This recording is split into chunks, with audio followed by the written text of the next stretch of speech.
Hello, fellow homebrewers. JP here, and I want to introduce to you the brand new Brewbuilt X1 Conical Series available at More Beer. More Beer sells the highest standard in homebrewing equipment, and the Brewbuilt Conicals are just that. They're made from mirror-polished 304 stainless steel, and they come with loads of features that you and I have been looking for. They have a full 2-inch bottom dump valve, which will eliminate your clogging issues, while the sturdy base includes 4 reinforced legs, just like those big Pro tanks do. More Beer also carries the Brewbuilt line of options and add-ons like casters, pressure kits, and even external glycol chillers. So you can find out more about the new Brewbuilt X1 Conical Unitanks by going over to morebeer.com for detailed videos on the entire line of Brewbuilt Conicals. You can trust Brewbuilt with your next fermentation, and you can trust More Beer to find the right conical for you. Brewbuilt at morebeer.com.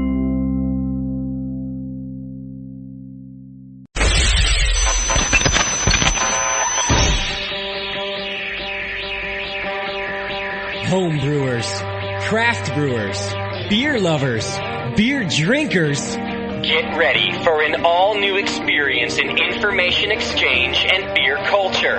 Your only source for live beer radio that brings expert brewers from around the globe right to your home. You're not just listening to broadcasters, it's the Brewcasters on the Brewing Network. It's unbelievable. I think we even came on early this week. That's the first, by the way. Forget late. Coming on a minute early. Yeah, we're antsy. There's going to be some angry listeners out there, I think, about that. They're pouring the beer already. Yeah, they know that they can take like a last pee and pour a last beer and anything you got to do because we're never on time. I have to pee now, too. Sorry about that. They're like 5 after. We can go for it. No big deal. Sorry, guys. It's okay. Now that I started working for this other radio station in San Francisco, I'm all into watching the clock and timing everything as good as I can get it, which is not going to work out to our benefit, I don't think. No. I thought it would. I was thinking, oh, this is a good thing, but judging by the fact that I just came in a minute early and I still have to pee, it's not going to be a good thing. It's good for you. Keeps us on time, I guess. You know, for me. People are going to have to readjust to the Brewing Network. The new, improved, on-time Brewing Network. Responsible. Yeah. Hey, bringing you a more responsible broadcast each week. How about that? I like that. Welcome back. We missed the Thanksgiving weekend because I was out of the country with Daniela, and you were with the fam. Mm-hmm. I didn't know what to do. Without a show? On Sunday. It was strange spending a Sunday. Daniela and I thought the same thing. It didn't really feel like a Sunday. Yeah. You know? I kind of just stared at my wall for a little bit. It's like, whoa. 5 o'clock came around and you just looked at the carpet. Yep. Yeah. Or licked carpet, whatever you did. Thanks. Yeah, I don't know. It was... I drank a lot of beer just to kind of make up for it is what I did for the Sunday. I kind of hung around. I lurked in the forum. I looked around things in the forum because I couldn't leave it alone. I could not be completely away from the BN for that long. So I had to kind of poke around and see what was doing. And I was hoping that people were going to post like, oh, I miss you guys today, but nothing. Yeah. They didn't care. Yeah. They were like, yeah, good. Vacation. At least the wives were happy anyway. Our numbers dived too. Yeah, true. Doc this week is not with us. He is with his family, and his coworkers. He has to do a Christmas party for the practice this week. Is that tonight? It's tonight. Okay. That's why he couldn't do the show. His wife forced him to throw a party for his coworkers. He wanted to tell him to piss off. He's like, hey, I'm busy, man. Sundays are covered. Yeah, he's hardcore. But, his wife wouldn't let him do it, so, Excuse me. Oh, sorry. That was tasty.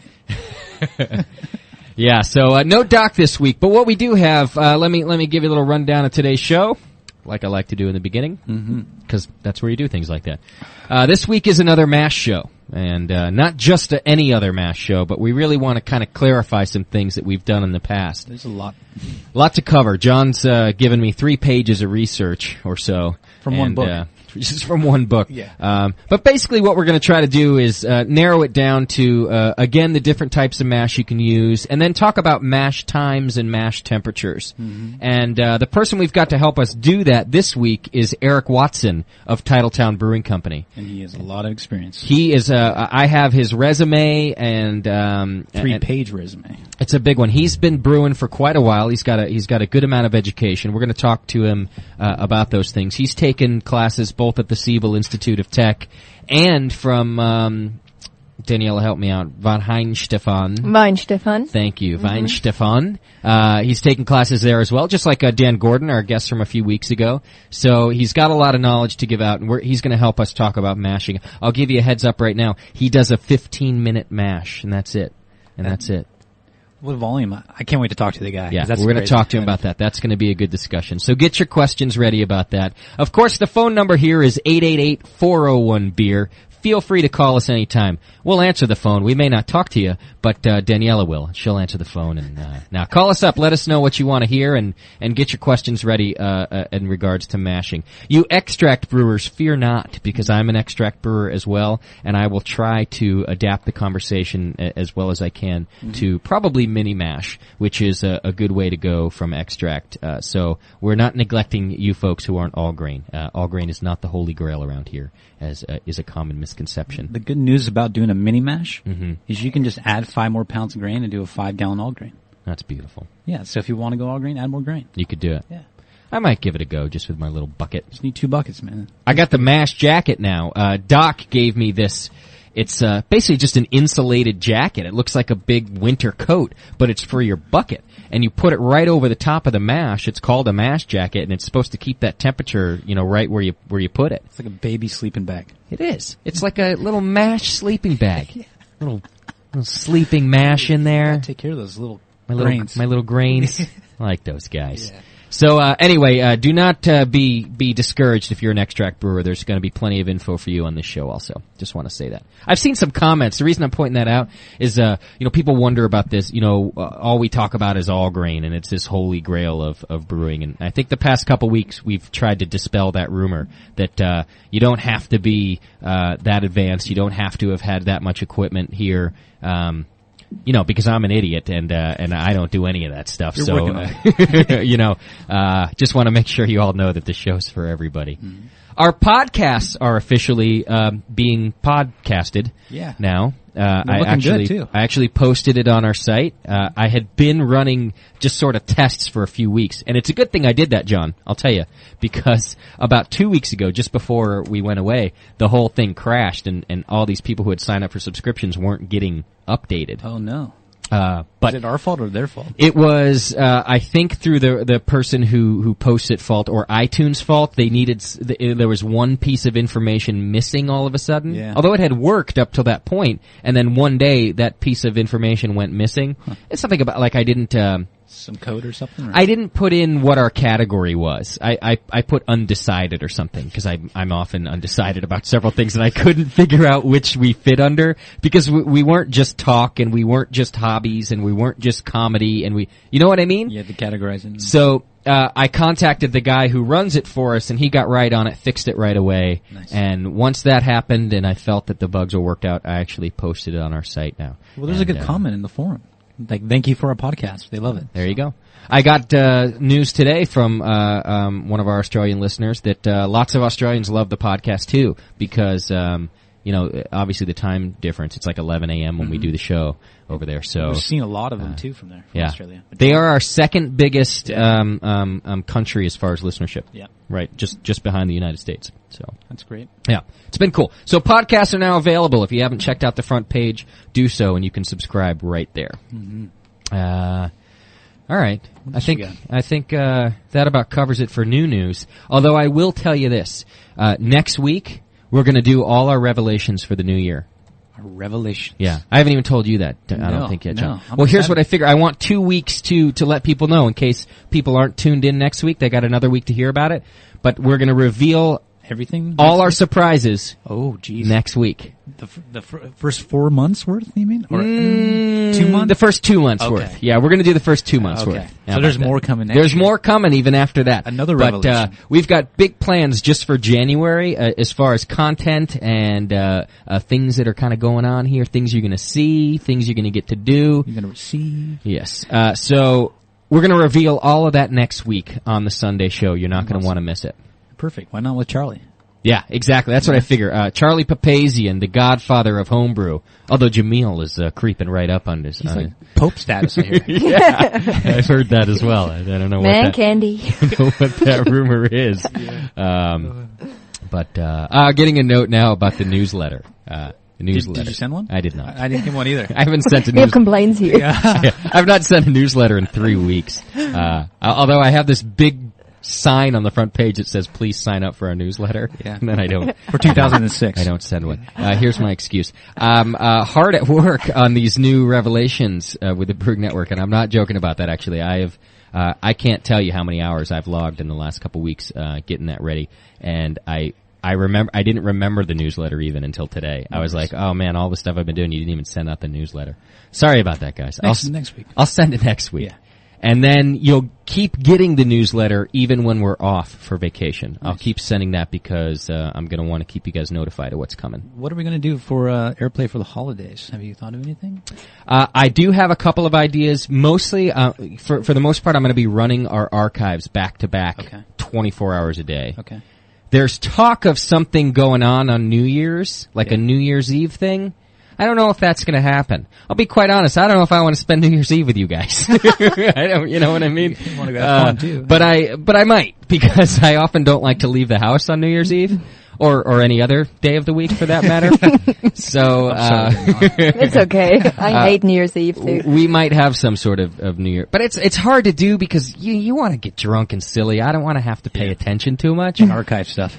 Yeah. So we'll see. But if nothing for New Year's Eve, definitely we will be running the archives back to back all through the holiday season. But I think right beginning, January 1st.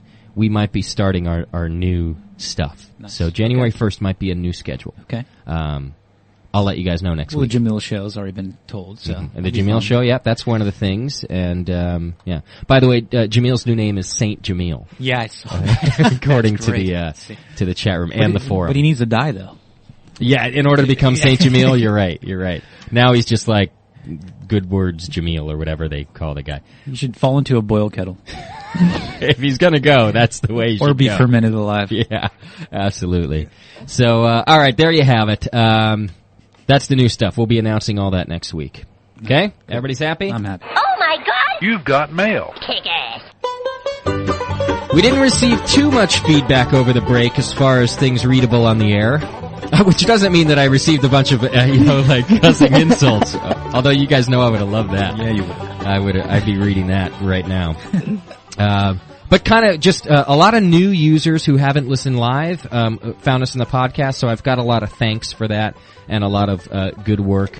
And this particular, the one feedback letter that I am going to read that came through is kind of a rehash of something we've talked about before, and I'm just going to update the topic. But the guy says, "Hey guys, just found your site and downloaded a bunch of archives to listen in the car. Really entertaining show. Keep it up. But I had a question about the MP3s. Is it possible to split them up into different files when you post them, like every 10 minutes or something? Because his car MP3 player chokes on the single 180-minute file." So we talked about this before.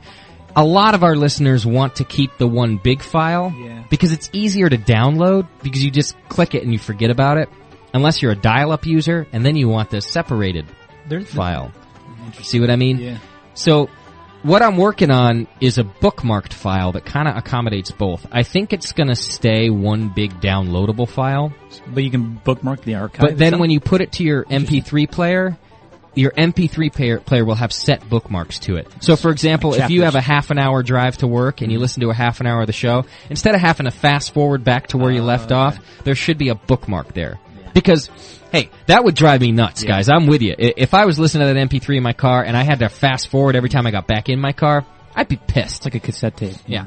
So, I'm working on that. But my software is not cooperating with my idea. So, I have to get that going. I know that there is a posting in the forum right now that tells you how to do it yourself. There's a way you can do it in iTunes that'll bookmark it for you. Mm-hmm.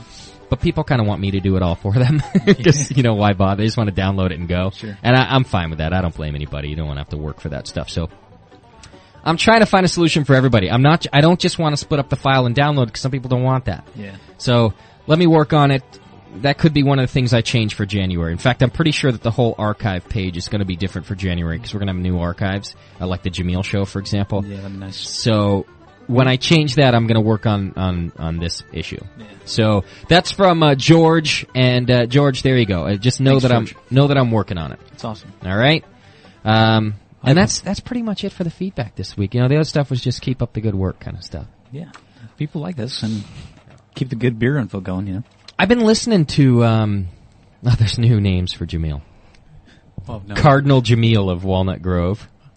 Although it's Walnut Creek, isn't it? Elk Grove. That's where he lives. Cardinal Jameel. Is Jameel in the chat room? No, also? he's not. Father Zainashev. We need to have an outfit for him when he comes in the studio. Yeah, absolutely. Like a red, silk. The Pontiff outfit. Father Z. Oh, I like that. My favorite. Mine too. Sister Jameel. Sister Jameel. I think that's a good one. Oh, he's probably laughing right now. Now, did he send you, as far as I understand, he's planned out the whole year of shows already. I haven't already. had to do a thing. But did he send you the copy of that? He's got the whole outline for 60 minutes by minute, at each minute what he's going to talk about. Does he really? For the first show. Wow. He's got all the shows booked for 2006, and he's got it open for 2007 through 2008. Already the style's figured out. That's Jameel for you, man. Yeah. Thank you, Jameel. Saved a lot of hours there. Yeah, nice work. Yeah. Well, he's serious. He's going to, deliver some good information. Yeah, that's good. It's going to be a good show. If you hadn't heard that last week, I'll be running promos for it during the show. But basically, it's going to be coming. Actually, we didn't announce when it was. It's still roughly. It's coming Mondays. Yeah. It's definitely coming Mondays, and we think it's going to be coming Monday mornings, Pacific time, 10 o'clock, I think. 9 or 10 a.m. Monday mornings. Yeah. So tentatively, that's where it's at, but we'll keep you notified. And what it is it's partly a get as much information out of Jameel as you can show, and partly a style show. He's going to base each show on a beer style, and start off with that, and then let you guys take it wherever you want it to go. So it's going to be a 1-hour show every Monday. Every Monday. And we're going to keep it down to an hour. No, I'm sorry, every other Monday. Yeah. That's right. He's not sure he can put that much time in. Although I think he's going to love it, and a couple months into it, he might do it every Monday. Yeah. We'll see. We might want to do bi-weekly so it can last longer. Yeah. Maybe yeah, not. That's true. No. Well, there's plenty of information for him to cover. So, there you go. The new Jameel show will be coming. The chat room agrees that bookmarks are the good solution for the podcast. By the way, I just got that note. So, I'm trying. I'm not a podcaster. You're doing a great job. You got it up. What can I do? I did a semi-interview with Zymergy Magazine. They contacted us, and they were doing an article on new media for brewing, and one of those things was podcasting. And I even talked to Jim Parker, I think his name is, the editor. Yeah. Jim Parker, right? Mm-hmm. Okay. I spoke to him when I was in Oregon, and everybody, when I mention what we do, instantly go, "Oh, you're the podcast guys. You do those podcasts." And I kind of don't like that, because we're not really the podcast guys. We're the only, we're an actual station that's streaming content all the time. You can always tune into something. It's not always beer related, but you can always tune into something. And we're actually a streaming radio station. Yeah. Look at me, I'm all offended about what they call us. I gotta stand up for it. But, my point is, I didn't start this thing to be a podcaster. I'm not a podcaster. I've been dealing with streaming content long before there were podcasts ever invented, right? So I've had to catch up with this trend, because everyone's into the podcast, and that's why I don't know how to do the bookmark junk. And that's why my software doesn't know how to do it either, because it's dumb like me. Well, you have to learn. I mean, you're teaching yourself this stuff. Yeah, I gotta catch up. So I'm working on it. I will do that for you. Okay. How about some news? Yeah, let's do it. I got a few good stories. One short. This isn't really a news story. Because it's not new. Whatever newspaper posted it as news, but I'm just going to mention it because I thought it was interesting. I'm sure we've all heard of it. The Utopias beer, Sam Adams. The high gravity beers. Yeah, you know what I'm talking about? Yeah. They tout it as the highest alcohol content in the world. It's 25% alcohol by volume. Wow. It's 100. How do they do that? I don't have it in. I didn't convert it. I should have done that. It's 120 pounds a bottle. 120 pounds? The cost? Which is roughly $70 a bottle. Jeez. How many ounces? I don't know. I'm not sure. 12 ounces, you're done. Let's see. Yeah. Oliver Hughes, managing director of Porterhouse Brewing Company, says it sounds pricey, but the brew is meant to be consumed in 2-ounce servings, like a port or dessert wine. And it's not carbonated also. It's supposed to be served warm. Interesting. It's flat and it's syrupy. but it is a beer. Brewed by Sam Adams. They released only 8,000 of the kettle-shaped bottles, which are designed to resemble copper brewing kettles used by brewmasters for centuries. So, I don't know. It says the beer, which is said to have a warm, sweet flavor, richly highlighted with hints of vanilla, oak, and caramel, is not carbonated and should be served at room temperature. I wonder if they add alcohol back to it.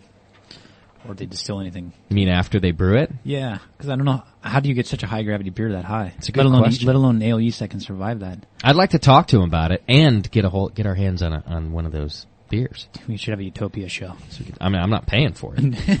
But, maybe we can get them to donate the thing or something. There you go. All right, here's a good story. Costco, which I'm pretty sure is nationwide in the U.S., and I've also seen them in Canada. At least I think I saw them in Canada. I saw him in Canada. You did? Okay, good. My best Christmas gift I got from my mom was a case of Gordon beers from Costco. From Costco? Yeah. All different kinds of Gordon beers? Yeah. Costco, if you don't know what it is, like, for example, if they don't have it in Australia or Spain or wherever you're listening from, it's just a giant wholesale store. And you gotta be a member to shop there, but you don't really have to do anything to be a member anymore. You used to have to pay a pretty hefty fee and show that you're a business owner, but not anymore. Now anybody can be. You still have to pay a little fee, but anybody can go. And the good thing about the store is that you buy in bulk at a cheap price. And that's all they're about. It's a warehouse. There's nothing flashy about it. And they just stack the things in aisles in the middle of the warehouse. It's just all over the place. So that's the kind of the background of Costco. And what they're doing is suing for the right to buy wine and beer directly from out-of-state suppliers, because in Washington, you're not allowed to do that. And they can't keep to their buy in bulk and keep the price low, because in Washington, you have to buy out-of-state beer and wine from a distributor. Oh. And here's what happens. The distributor sells it to the state of Washington and marks it up 10%, or rather, it's a law that you have to do that. Say Acme Wine Company has to mark it up 10% when they sell it to the distributor. Right. And then the distributor marks it up an additional 10% when they sell it to whoever. And then the retailer marks it up again. Another 10. So Costco is complaining that because they're not allowed to buy directly from the makers of the wine and beer, that they can't keep their slogan of buy in bulk for cheap. So they're suing Washington state rules about distributing alcohol. Lawyers from the wholesale retailer on Thursday asked U.S. District Judge Marcia Peckman to let it and other stores buy directly from out-of-state wineries and brewers. Lawyers representing the State Liquor Control Board warned the judge that doing so would dramatically increase alcohol consumption in Washington. God forbid. That's bullshit. I mean, people are going to drink, they're going to drink. Yeah. I mean, well, I guess making it cheaper, like our official tasting today, King Cobra. $4.87 out the door. For two, right? Oh, yeah. It's like $2 or something a bottle. Makes people drink more if it's cheaper. So the state of Washington is warning them, that if the judge makes this pass, that's what's going to happen. The judge said she would rule in 2 weeks on whether or not to grant summary judgment or have the case proceed to trial in March. Costco's lawsuit, filed early last year, challenges Washington's scheme for distributing alcohol from other states. Under it, out-of-state wineries and breweries must sell to one of about 200 licensed distributors in Washington state at a markup of at least 10% above cost. The distributors then sell to retailers such as Costco at another 10% markup. Washington's 450 wineries and breweries, however, can sell directly to retailers at just a 10% minimum markup. Wow. Yeah. Costco, which is based in, I don't know how to pronounce it, Issaquah, Washington, argued that by buying in bulk, striking deals directly with out-of-state wineries, and using its own distribution system, it could offer beer and wine at better prices. Company lawyer David Berman told the AP the state cannot justify forcing retailers to use a middleman at an automatic 20% markup, especially when state liquor stores aren't subject to the same restrictions and markups. See, the good thing about it is the wine companies or the beer companies, they're going to make more profit, because then they can take the profit back from the distribution companies. Sure. So why not? Why not do it? Open it up. Yeah. So of the many good things that I do know of Washington State, Washington's got some good things going. Like, for example, no income tax. There's no income tax in the state of Washington. So we're moving next week? Yeah. Well, check this out. If you can live on a city actually, I think Seattle's even on the border. My geography's pretty bad. But you can if you lived in Washington, which is right across the river, like just a bridge drive from Oregon, you can live in Washington and not have income tax, and you can do your shopping in Oregon because they don't have sales tax. She used to make out like a bandit. Yeah. I don't know how any stores even stay in business in Washington, because I'd be driving over to Oregon, at least on the border, right? Of course, we need a job. Yeah. A little more locally, the University of Berkeley, California, I read this, but I don't think I reported it, a few weeks ago, had banned all alcohol and drinking in sororities, which, sororities are renowned for having parties of drinking, but they were actually they were threatening, the university was threatening to lock the doors of these fraternities and shut them down entirely if they had any more alcohol parties, because they were abusing them all the time. Right. And, which is, go figure, right? Yeah. And letting minors drink and whatnot. So they put a ban on it for a while. Well, most of the fraternity and sorority members who go to school at UC Berkeley will now be able to drink beer and wine at parties again. University officials announced yesterday they were lifting a ban on most types of alcohol they had enacted in May after several wild parties. Wild? Yeah, I love that. What's wrong with these people? They had nothing else to do. They're going to start making their own. We ought to have a homebrew party for these people. We should. Show them what's happening. Yeah. In ending the moratorium, school officials say fraternity and sorority leaders had made progress in self-regulating their parties. With lifting the ban, 46 of the university's fraternities and sororities that belong to either the Infraternity Council or the College of Phenolic Association will be able to serve beer and wine again. A ban will remain in effect on hard liquor, though, and for about 20 other fraternities who I guess didn't tighten their restrictions. So no booze, but beer's okay. Which makes us happy, right? Yeah, sure. Or for us. What's a sorority party without a keg anyway? You know what I mean? Nothing. It's nothing. Might as well stay home and play checkers. Probably play bingo. Or spin the bottle. In Pennsylvania, they've lifted a long-time ban on selling beer on Sundays. I like to hear this kind of thing. It bothers me about a lot of the eastern states, my own included, Connecticut, that you can't buy booze on Sunday. You just can't. Or on holidays. But Pennsylvania has lifted that ban. In fact, I think Trans was saying today he couldn't buy beer today, although it was his lazy fault. They used to not sell it on Sundays at all. Now I think they can sell it up till noon or 1 or something. And he was saying that he was at home watching football and beer, and I said, oh, that sounds great. And he said, yeah, except that I'm on my last bottle of beer, and now the store's closed. Oh, no. I couldn't survive in that sort of environment. I don't know. If I ran out of beer on a Sunday and couldn't go get more. Oh, my God. Are you kidding me? I feel like I was in some communist country. That would be so bad. Yeah, lock me up. I mean, what a ridiculous thing. Did you see her eyes? Fear. I mean, that's the only thing I'm afraid of. If I couldn't buy beer, right? Yeah, absolutely. Slavery. Absolutely. Well, beer distributors in Pennsylvania are learning that consumers' habits are slow to change. Even though the state now allows Sunday afternoon beer sales, many customers haven't tapped into that extra day. Fridays and Saturdays are still big days at beer distributors, but Sunday is still a day both buyer and seller are trying to get used to.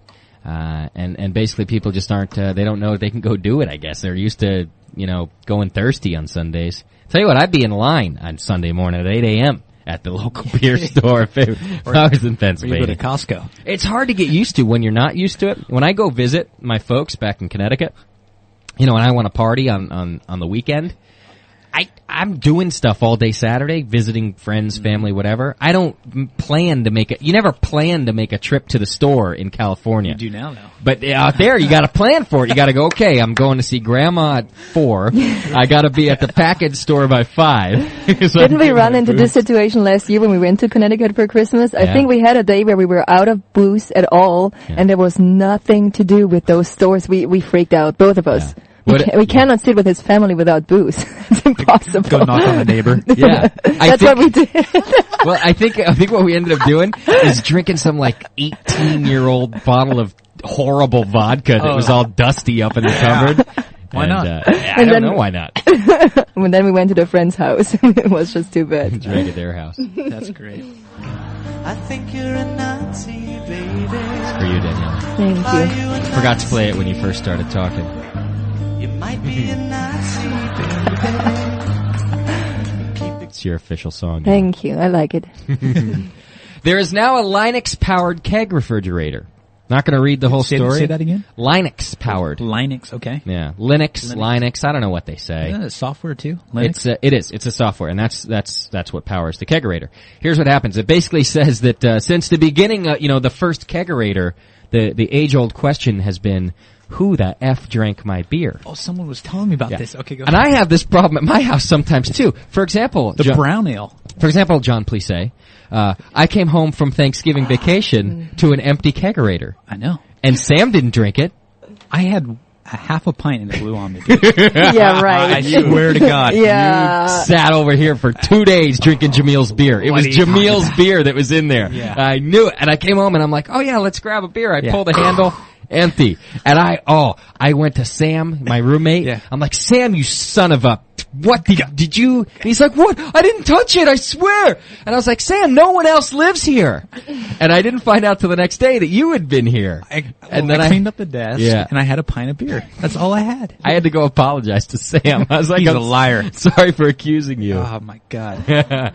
Anyway, this particular software will tell you not only the level of your beer keg, but you can give each of the people that you live with a password to access the beer keg, right? So you can't pour without a password, and it turns on and off the tap. And then once you enter your password, it will tell you how much that individual person has drank. You can set a limit to cut them off so that they can't pour anymore. And it will estimate their blood alcohol content on any given day. No way. Yeah, so if they had 4 pints on Friday night, you can go look up their blood alcohol content on that particular Friday night. See, that's a good tool. That's a great thing, right? If you got roommates and people or kids, sororities, keep raiding your keg, I don't know, sororities, you want to keep a hold of your beer, that might be the thing for you. Just do a search on Google for a Linux What's your keg limit? fridge. What's mine? Yeah. Like if I had the thing? It's obviously unlimited. I mean,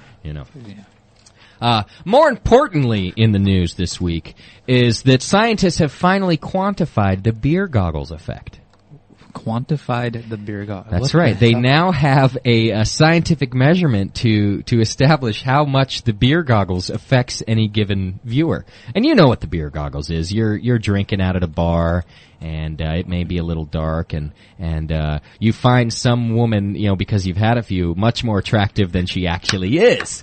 And you don't realize that she's an ugly pig until you wake up with her the next day. Oh my God. That's beer goggles, for those of you who don't know.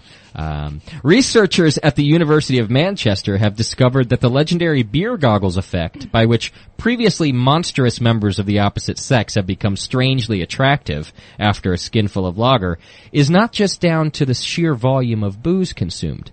Light levels in the establishment in which the beer is being consumed, the beholder's eyesight, atmospheric smokiness, and proximity to the object of desire all play a part too.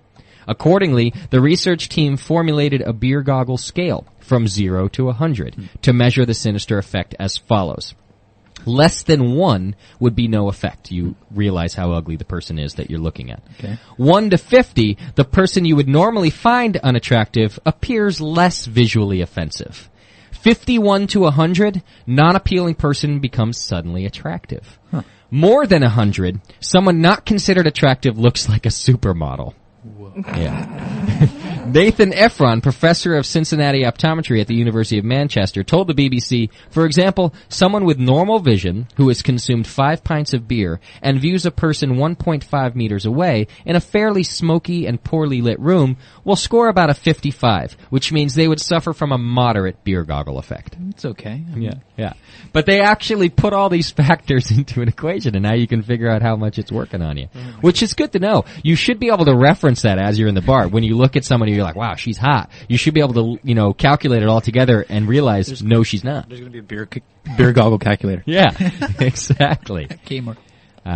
In other news, pictures of booze can make you angry.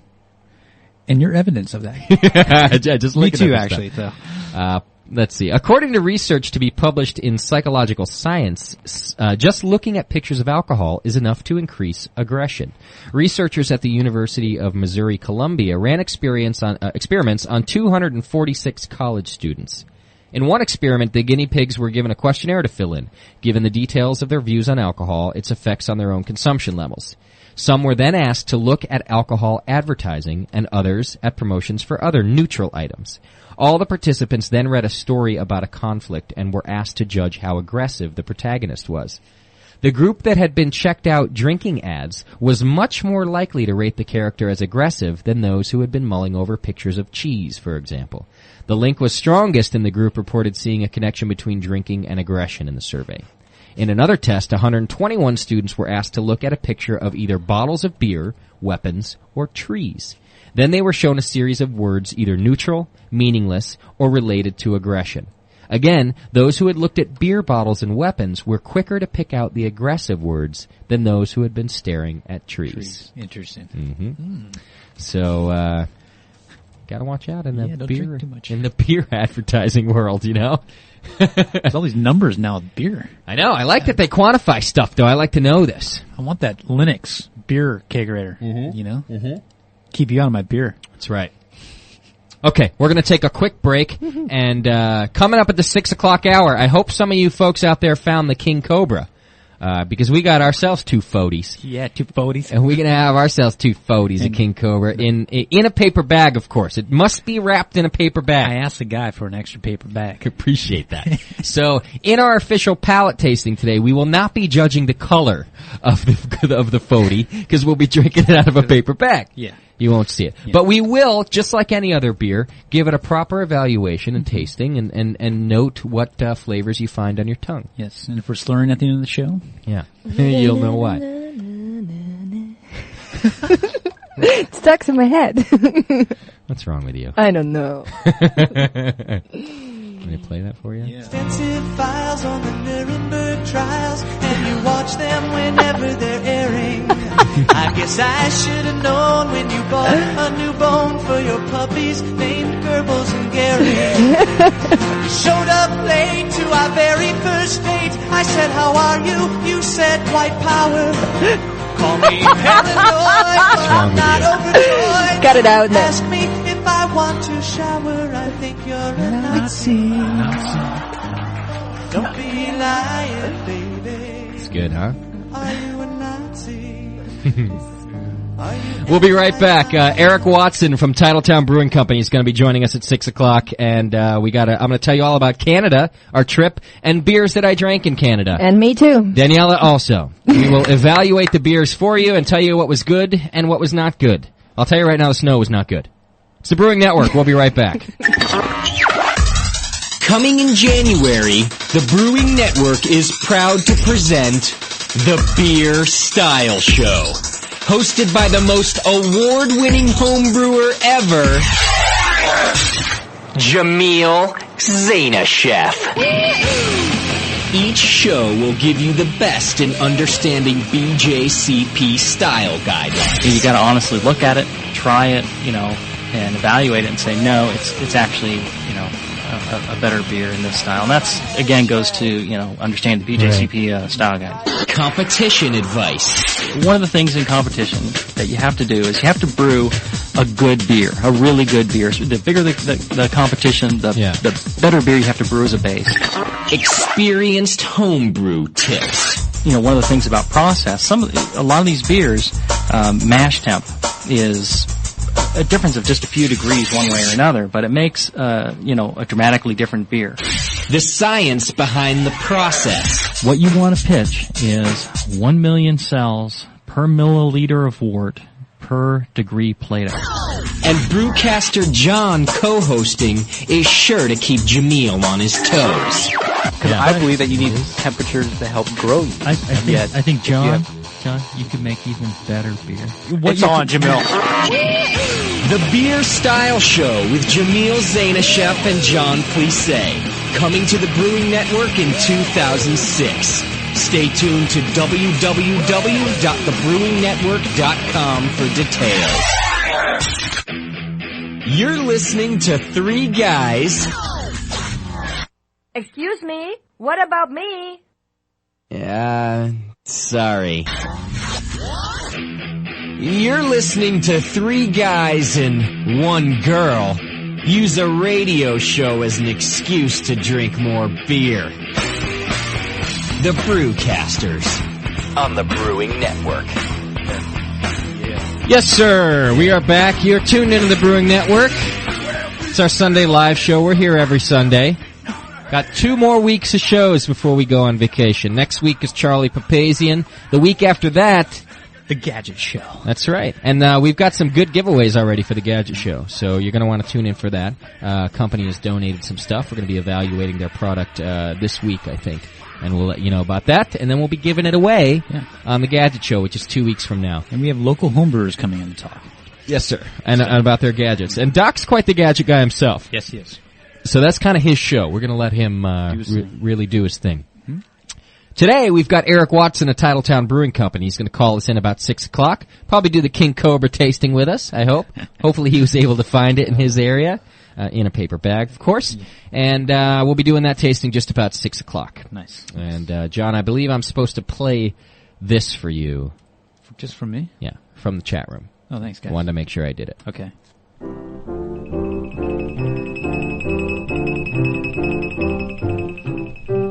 Selling nuts. You like that? That's right. Anybody here wanna buy my nuts? Selling nuts. Hot nuts. I've got nuts for sale. Congratulations to Gucci, longtime listener and friend of the show. He was promoted to Major. Wow. Just got promoted to Major. Very cool. That's hot nuts if I ever heard it right hot. there. Yeah. Now he has no more responsibility. Yeah. I don't know. I'm not too familiar with the military rankings, but I'm pretty sure that's good. Yeah. I'm pretty sure that's like way up there. Yeah, my father's a major. Oh, yeah? Uh-huh. So it means he's got lots of underlings to boss around, I think. He just says do this and people do it for him. That's great. But after 30 years, you deserve it, so. I'm happy for you, Gooch. Hope you get out of there soon, though. Come fly the BN private plane. Lieutenant Colonel's next. Oh, yeah? Yeah. Yo, you know your rankings, huh? Yeah, then Colonel, then, you retire, better pension and everything. It's only 2 ranks under Colonel? Yeah. It goes from Major to Lieutenant Colonel to Colonel? Huh? Holy smokes. Yeah, he's up there. Well, extra congratulations then, Gooch. That's pretty nice. Yeah. All right, there you go. Okay, what I want to do is tell you guys about some Canadian beers. As you know, Daniela and I went to Canada over the break, and actually, Daniela, they want to know about your experience getting back into the country. People were concerned that you weren't even going to make it back, and they were very right about that. Yeah, it was so awful. I cried afterwards. Justin was sitting at the bar already, having a huge ass beer, all relaxed and happy. And I got there and I cried. Oh my gosh. Yeah. It's awful. Seriously, totally it's interrupted not my tranquil funny. beer drinking experience, as a matter of fact. I was having a great time. I was by myself. I was drinking a Rickers Red. Rickers. Which I don't have a lot of good things to say. It's a mass-produced beer in Canada. But it was big. But it was big. It was a good 22 ounces of it. Yeah. And then she comes all crying. I almost didn't make it back in the country. Did they go through your stuff, or? No, they did not go through my stuff. What they told me basically is that my visa was not valid anymore because I changed employers while I was here in America. Yeah. And I made sure, though, that everything was okay. I got some forms from the INS and shit. And this dude tells me, no, I'm sorry, we cannot grant you admission anymore because it's not valid. You gotta go back to your home country. Wow. Right from there. Right from there. Sure. So that was not funny at all. Yeah. Well, I made it. You made it. You're here. Yeah. I told him that you had to like wink and I don't even know what else. Show titties. To get back in the country. Yeah, when I showed my titties, everything was good. And he gave me a new visa. Nice. Yeah. Gave you a visa? A visa. The hell's a visa? Stop it. Was it the copy of Mein Kampf that you had in your carry-on baggage that bothered them about letting you back in the country? No, he was fine with that, actually. You didn't mind that? No. That's scary. Was it the swastika band on your arm? Was that the bother? No. As I'm telling you, everything was fine in the end when I showed my tits. Yeah. Sex sells. Yeah. It so sells, it's amazing. Wow. Tits will get you in anywhere. Yeah. Especially when you're crying as you show them. That's sexy. Yeah. She's like, oh, let me in. Yeah. Hey, no mercy, huh? Something about strippers who are crying, you know? I don't know what it is. Yeah. No. Good for you. Glad you made it back. Well, whatever. True love. So while we were there, we did get a chance to taste a few beers. You gotta go to the official beer store. In fact, it's called the beer store in Canada. Is it really? There's a big sign on it that says the beer store. That's a pretty 2 point. And there's a shop right next to it. It's a donut shop. I'm trying to remember the name of it. All I can remember is their slogan. It's all over Canada. Their slogan is hot coffee and fresh ideas. You can just get fresh ideas there. Yeah. It's an amazing thing in Canada. You go right to the store and you can purchase fresh ideas, which we need here. Yeah, we do. So I went in and I took a number 7 and a number 8, and I'll tell you guys what they are in January. Okay. I got us some fresh ideas. It was amazing. But you got to go to the beer store. And they also have regulations about, although it's pretty loose, but you can't buy after like 10 o'clock or 9 o'clock or something. I don't know. I was trying to stay on top of it, so I went by like 10 a.m. every morning. I was at the beer store. They're like, "Hey, Justin." They already knew your name. Yeah. Just to pick up. And I stuck to the regional section. And in fact, last time I was in Canada, which was like 2 years ago, they didn't have a regional section at the beer store. You just had to choose from, a lot of domestic swill. But now, microbrews really grow in there too. Good. So they have a whole section of their beer store that's dedicated to that. So I stuck to that and picked out a few. I've got 4 here that I'd like to mention. The first one, probably my favorite, was Black Oak Brewing Company. And what I had of theirs was a nut brown. Go figure. Go figure. I know. Something attracted me to it, and I was like, I want to try that. I ended up buying that one a couple of times because that's a good one. It was a really nice brown ale, good malt flavor, and had some hop bite to it. Interesting. I've made a brown in my homebrew. The first one I made I liked quite a bit. It was from the B3 kit, actually. If you go to Beer More Beer, you can get their malty brown. I did it mini mash, and the first one just came out great. Yeah. The second one was just too malty. There's something you got to be careful with those ones that. It just ends up too sweet to drink. You can have one of them and that's it. And then you feel like your mouth is coated with syrup. And it's filling too. You know what I'm talking about? Yeah. So this one had the Black Oak Nut Brown. It just had a nice balance, and it wasn't such a heavy beer that you couldn't drink a 6-pack. Nice. Or at least that I couldn't drink a 6-pack, because I did drink a 6-pack. Did it finish dry or? Yeah, it did. It not, like a lager, obviously, but it a lot drier than mine is what I was comparing it to. I didn't want to compare it to like Newcastle or something, because that's like the original brown, right? So, but, no, it finished real nice, and it was kinda, it definitely had the nutty flavor. You could get hints of that, and then like I said, it had a nice hop character, so it wasn't too sweet. Did you taste oak in it? I wonder if that, no. No oak. Interesting. Even though they're called Black, but that's just the name of the brewery, and they've got several different ones. They have a porter and whatnot, but now I didn't really taste the oak. 888-401-BEER is the number here, by the way, if you want to call in and talk to us. Especially if you're Canadian, you got anything to say about these beers. The most popular beer that I had there, obviously Molson is like the most popular beer in Canada. Molson? It's like Bud here. It's their biggest distributor. And but the most popular, smaller one that I had was Alexander Keith's IPA. And I've had this beer before, but this time I appreciate it a lot more. It's a mass-distributed beer brewed out of Nova Scotia. Yeah. Or Nova Scotia. Or whatever they say over in Canada. I don't know. But it was definitely, it's a good IPA. Not what we know on the West Coast to be an IPA. Because it doesn't have that real hoppy flavor. Was it more malty? It was more lagery, actually. It was a light color, like a Heineken color even. A little more yellow. Or I should say a little more golden. Okay. But it overall it had a great flavor, and it was a very it was a good session beer. Nice. I thought I don't think that you're allowed to go over like 5.5% in Canada. Oh, so even their IPAs, it was only I think it was 5.1%. This Alexander Keith's. Yeah. Now we got someone on the phone. Let's see what we got here. Caller, you're on the air. How are you doing tonight? Oh wow, that doesn't sound good. Are you there? Yeah. Oh, there we go. Who are we talking to? Oh, it's Dogger. How are you doing? Hey, Dogger. Good. How's it going, man? Oh, we're doing fine. And do you know these beers I'm talking about so far? Well, I didn't hear all of them. I was hanging on at the telephone, and I sort of got dead air. All I got so far was I talked about the Black Oak first. Have you had that? No. I think that's pretty local to Toronto, though. Oh, yeah, it might be. It's brewed out of Oakville, Ontario, so it might be just right around there. Away from Toronto. It's a good one. If you come across that, try that. But I know you must have had the Alexander Keith's IPA. Yeah, that's pretty much a generic sort of beer. That's what I kind of thought, because it was on tap everywhere. I wouldn't even say it was an IPA, to be quite honest with you. Yeah, it didn't have that hop bite.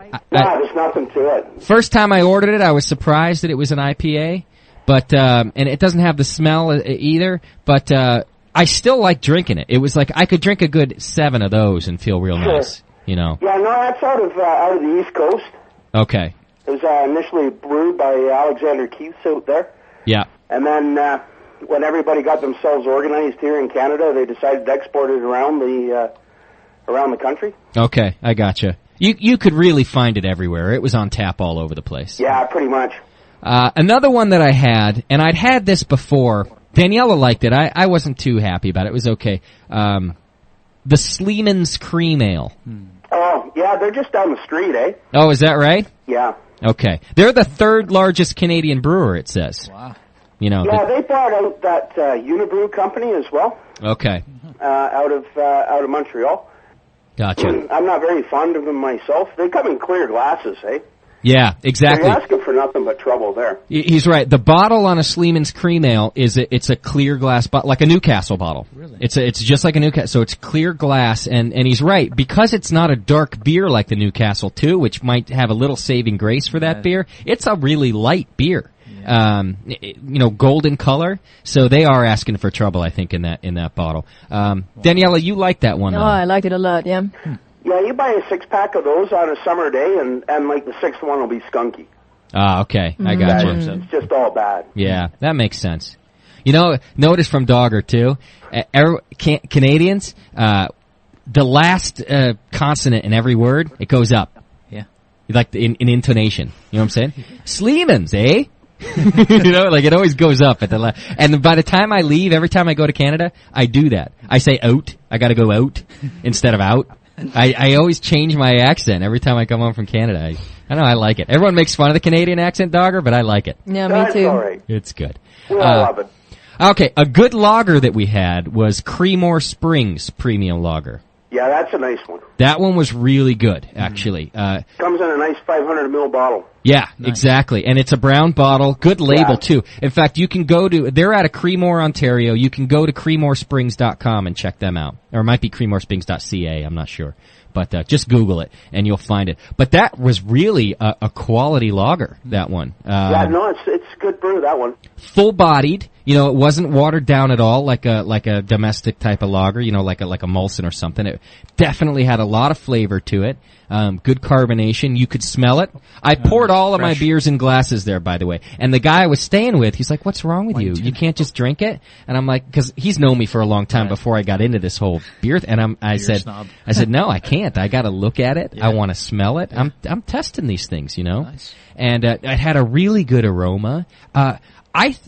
Similar to a good Helles. You know, I'm not saying it was that good. Yeah. What I'm saying is, as opposed to being close to a domestic swill, it was much closer to a good Helles than it was a domestic. You know, it was fresh. Creemore Springs.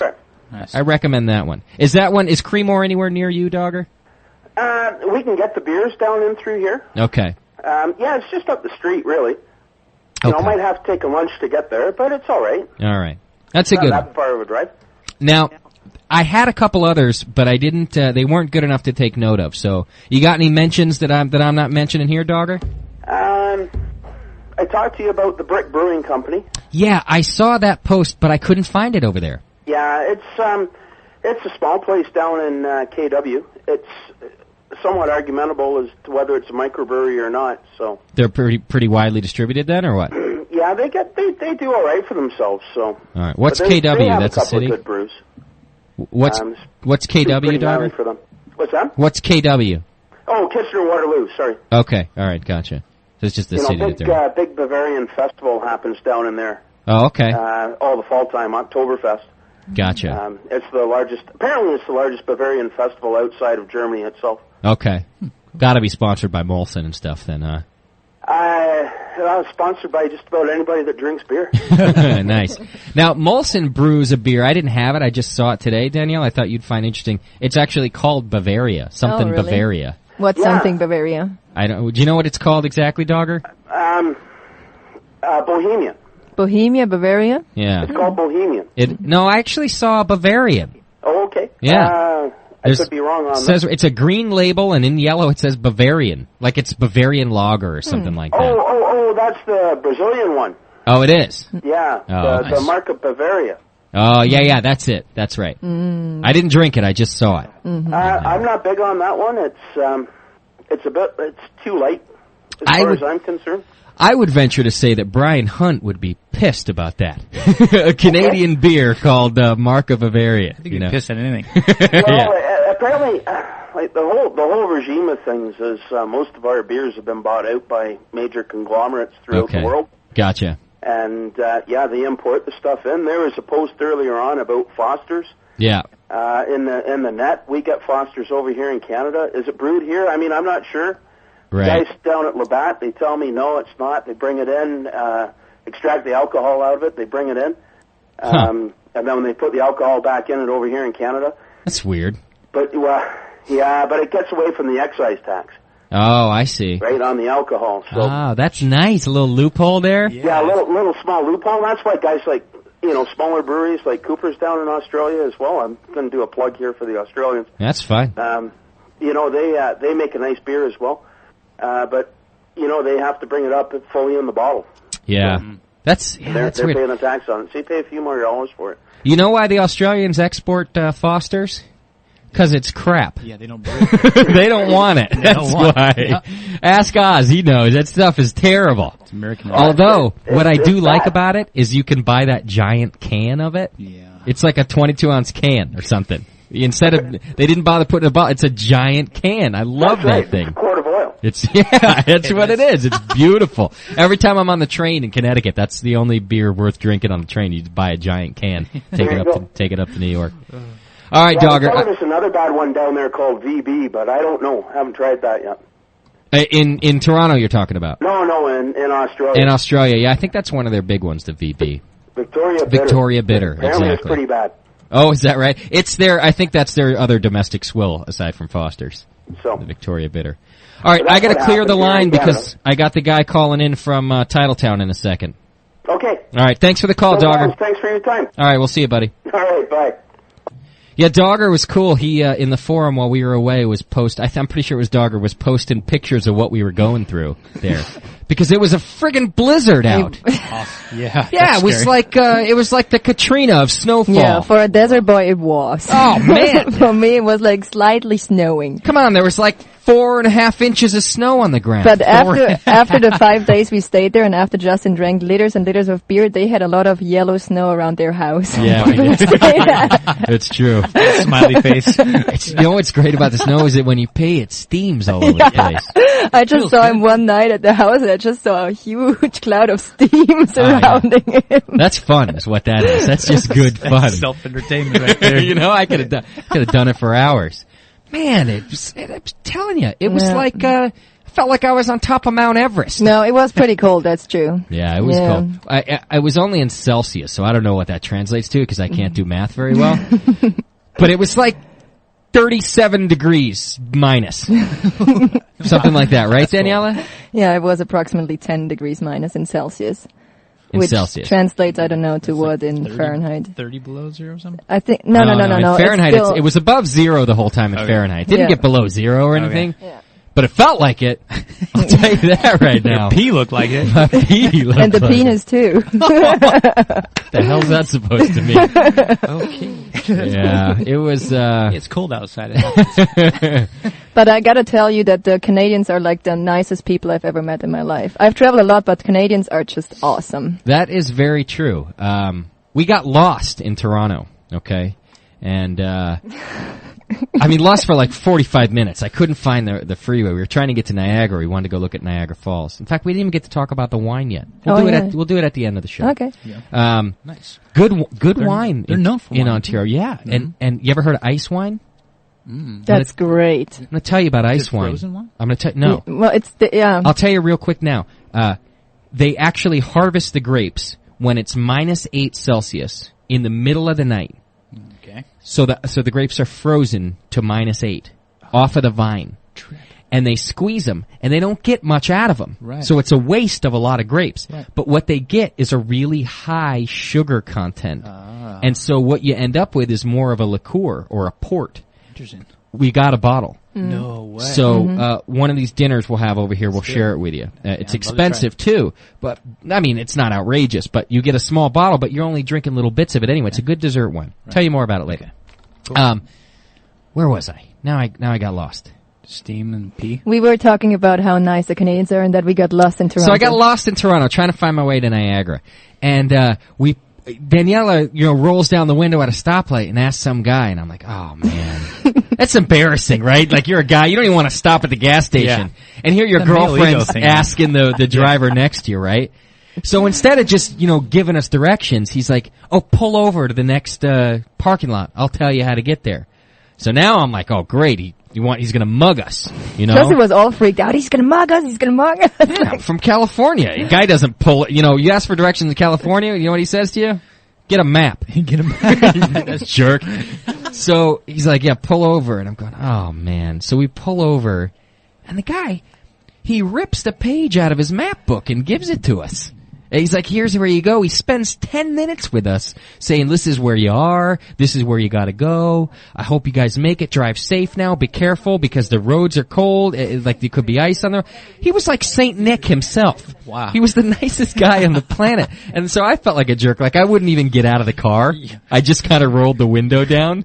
And, is that Eric on the phone now? All right, let's put him on hold there. Go ahead, and we'll take a quick break and come right back to. I'll talk to him, and then we'll go to a break. He's the nicest guy in the world. I got my door locked and my window cracked open. He's like, could you roll down the window so I could show you where you're going? He was so nice, and everybody in Canada was that way. They're Absolutely. They're not afraid of people, is what it is. In California, we're afraid of people. Yeah. And rightly so. It was a great experience. Cool. We got lost so many times with Justin. It was crazy, and everybody just helped us out so nicely. It was really fantastic. Got lost like twice, like 5 times, but never mind. Great experience. Hey, Eric, you there? Yes, I'm here. How are you, buddy? I'm just fine. You? I'm doing great. Eric from Titletown Brewing out of Green Bay, Wisconsin, on the line for us. We're gonna take a quick break, Eric. I just wanted to get you on the phone here, make sure everything's working. We're going to play one song and then come right back to you. Will that work? That's just fine. I'm not going anywhere. It's too cold outside. You got snow there? Yeah, we have snow, but it's like 18 degrees, so. 18 degrees. See what I'm saying? Jeez. It's ridiculous. I don't know what's wrong with you. You want to move that brewery to California, Eric? It's fine. Maybe. I'm used to it, though. Too much competition here anyway. Yeah, there you go. Yeah. Yeah, you could lager. You don't have to have like all those. Yeah, we actually have to heat the fermenters. You got to heat them there to do lagers. Who would have thought? We have to heat the brewery, though. I bet you do. All right, so Eric Watson from Titletown Brewing Company is on the phone with us. We're going to just take a real quick break. We'll come back. We're going to talk all about Titletown, Eric's history as a brewer. Like I said earlier, he's had some good education, both from the Siebel Institute and also Weihenstephan. And then we're going to talk mash with him because he's got some good some mash procedures. So hang in there a second, Eric. We'll be right back. It's the Brewing Network. We're coming right back. Hang on a sec.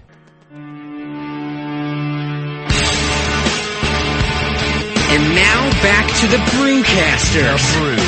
On the Brewing Network. Oh yeah. I hope you all got your photies ready. Is that your paper bag? Yes, my 40. Eric, you still there, buddy? Yeah, I'm here. Good. I almost hung up on you. Eric, the chat room thinks that they can tell I'm gay by my song selection, Depeche Mode. You wouldn't agree with that, would you?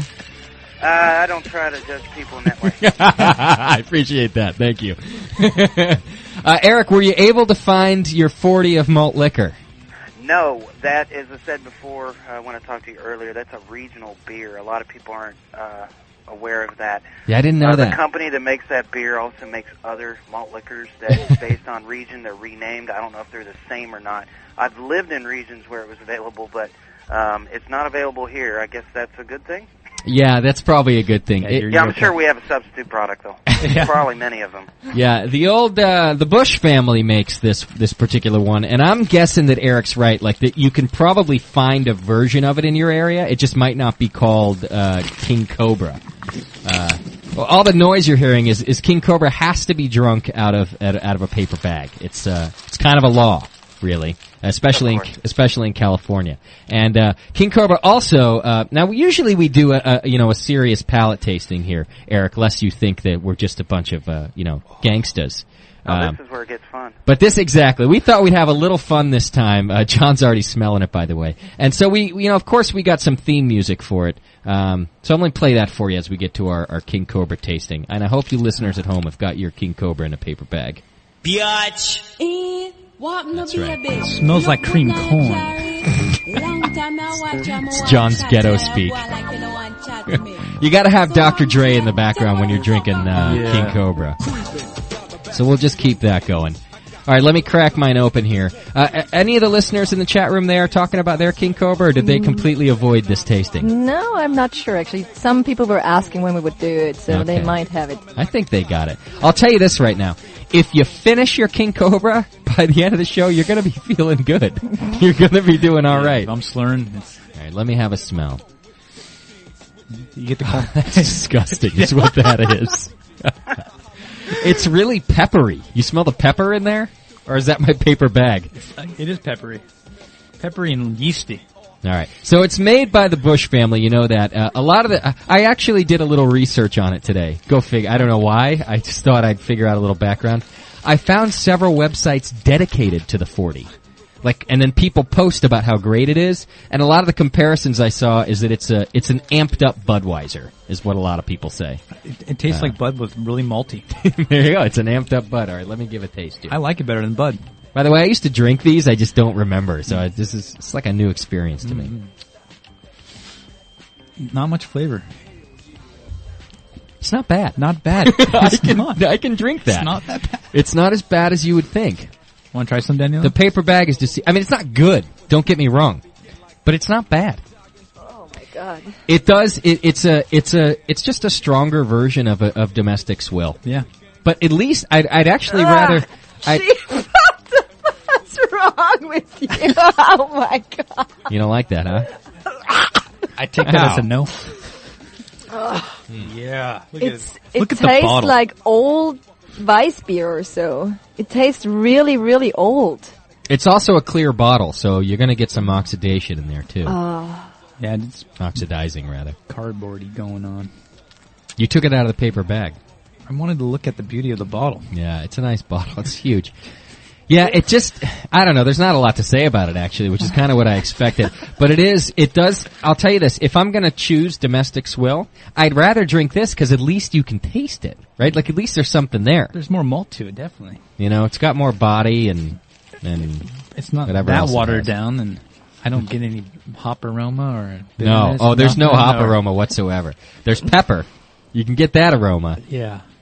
All right. Enough of that. I hope you all enjoy your 40s at home. That's our tasting. That's our tasting. Yeah. Everybody hates it. Not much. Are they drinking it and saying they hate it in the chat? I challenged them to finish it, though. One of our listeners on this morning's show had a great idea for our tasting segment.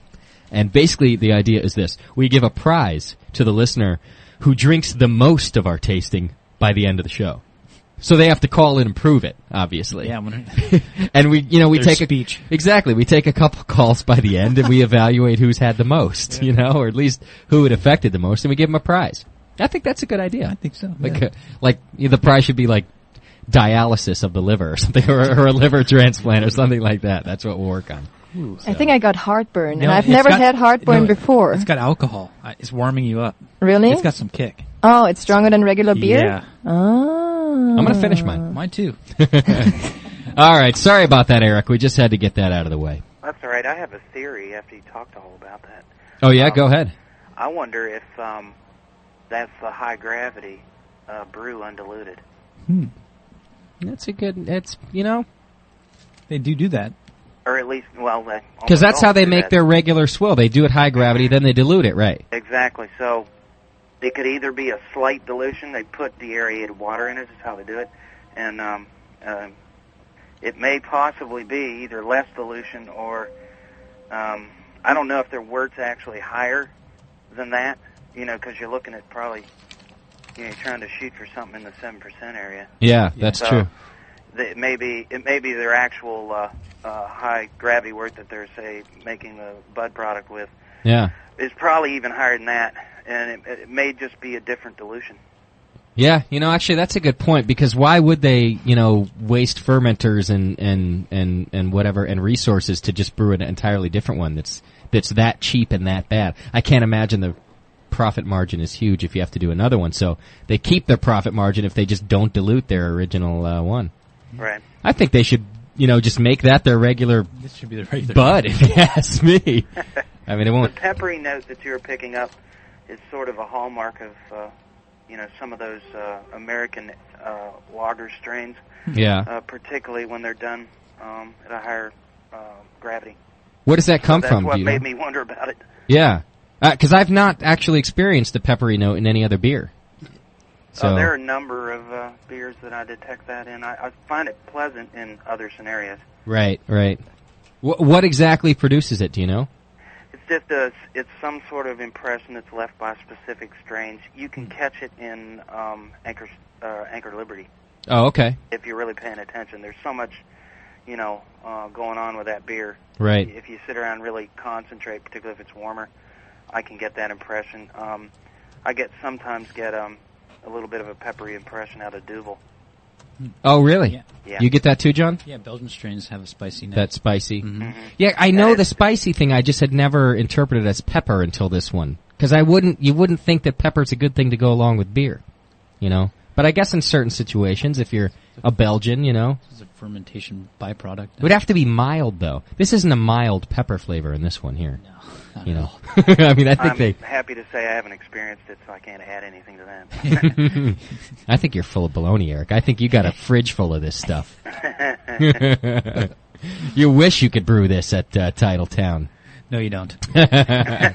So, Titletown Brewing Company out of Green Bay, Wisconsin. Are you a Packers fan, Eric?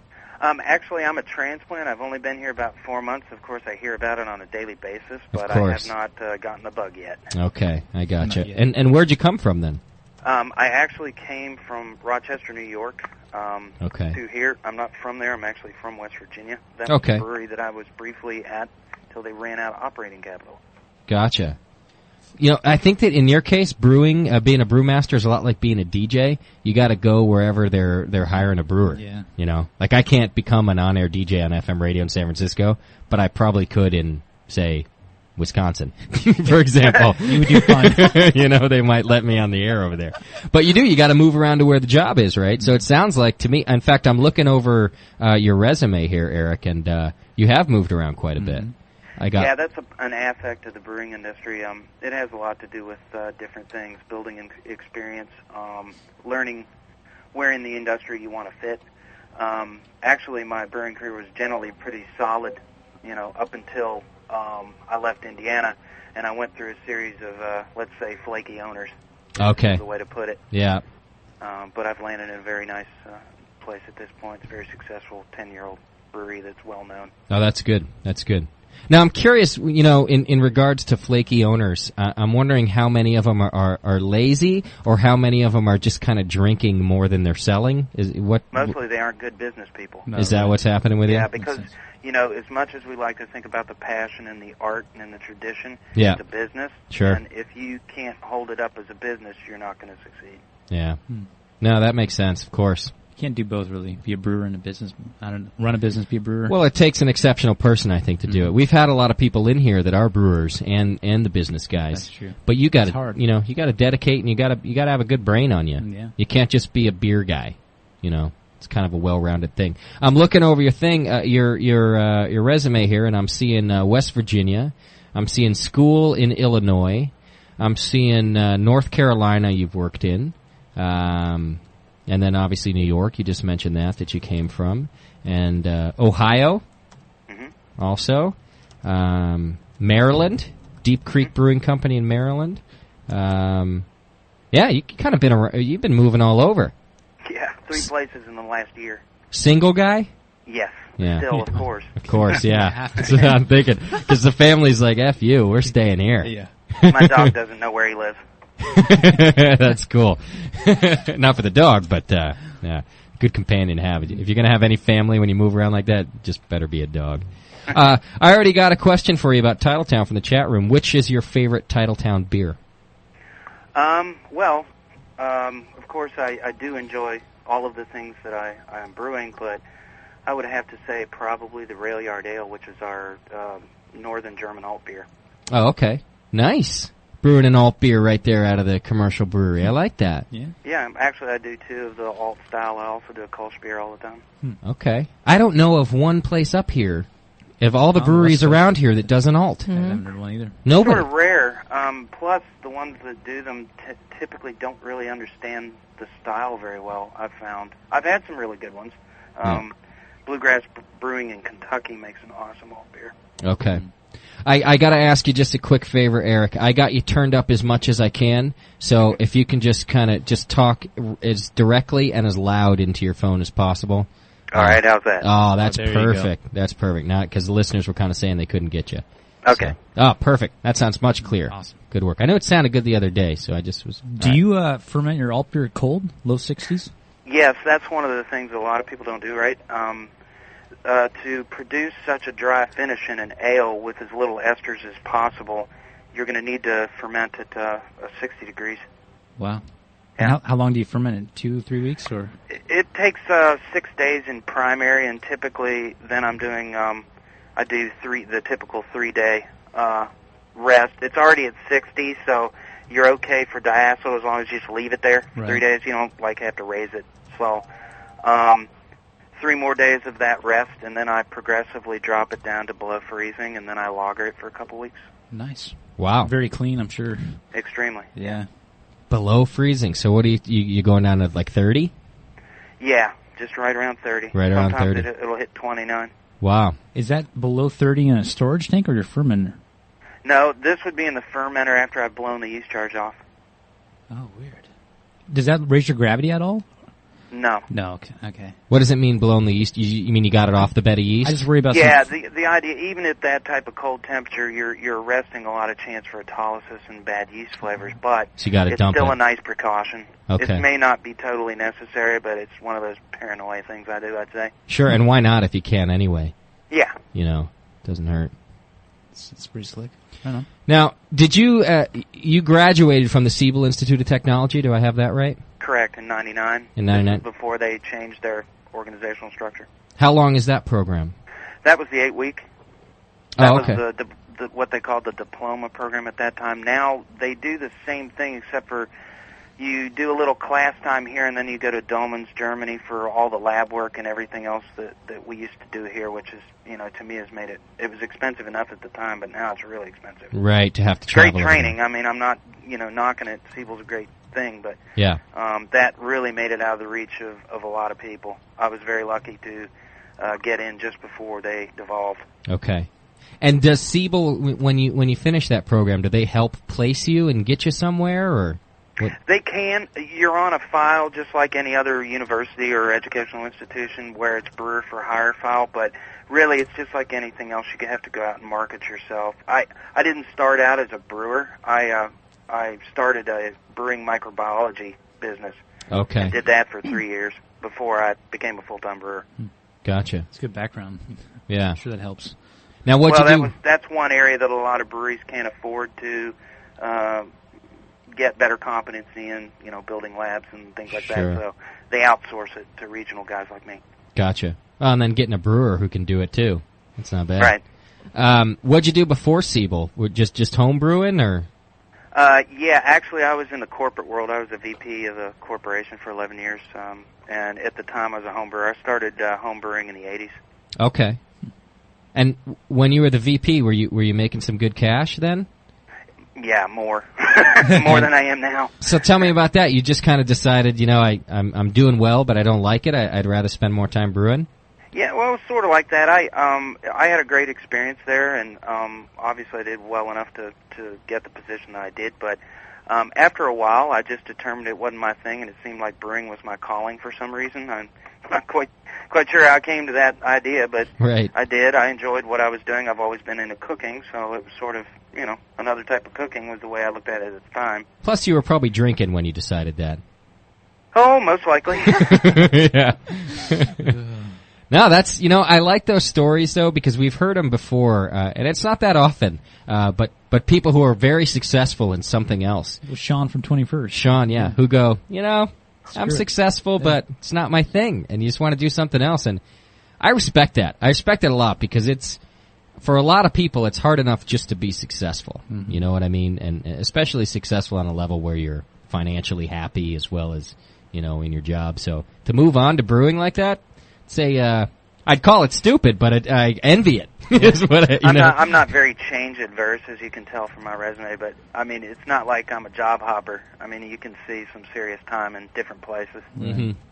It was just situations created that. It wasn't so much there was anything bad going on my part. It was mostly business control by others that was the problem. Gotcha.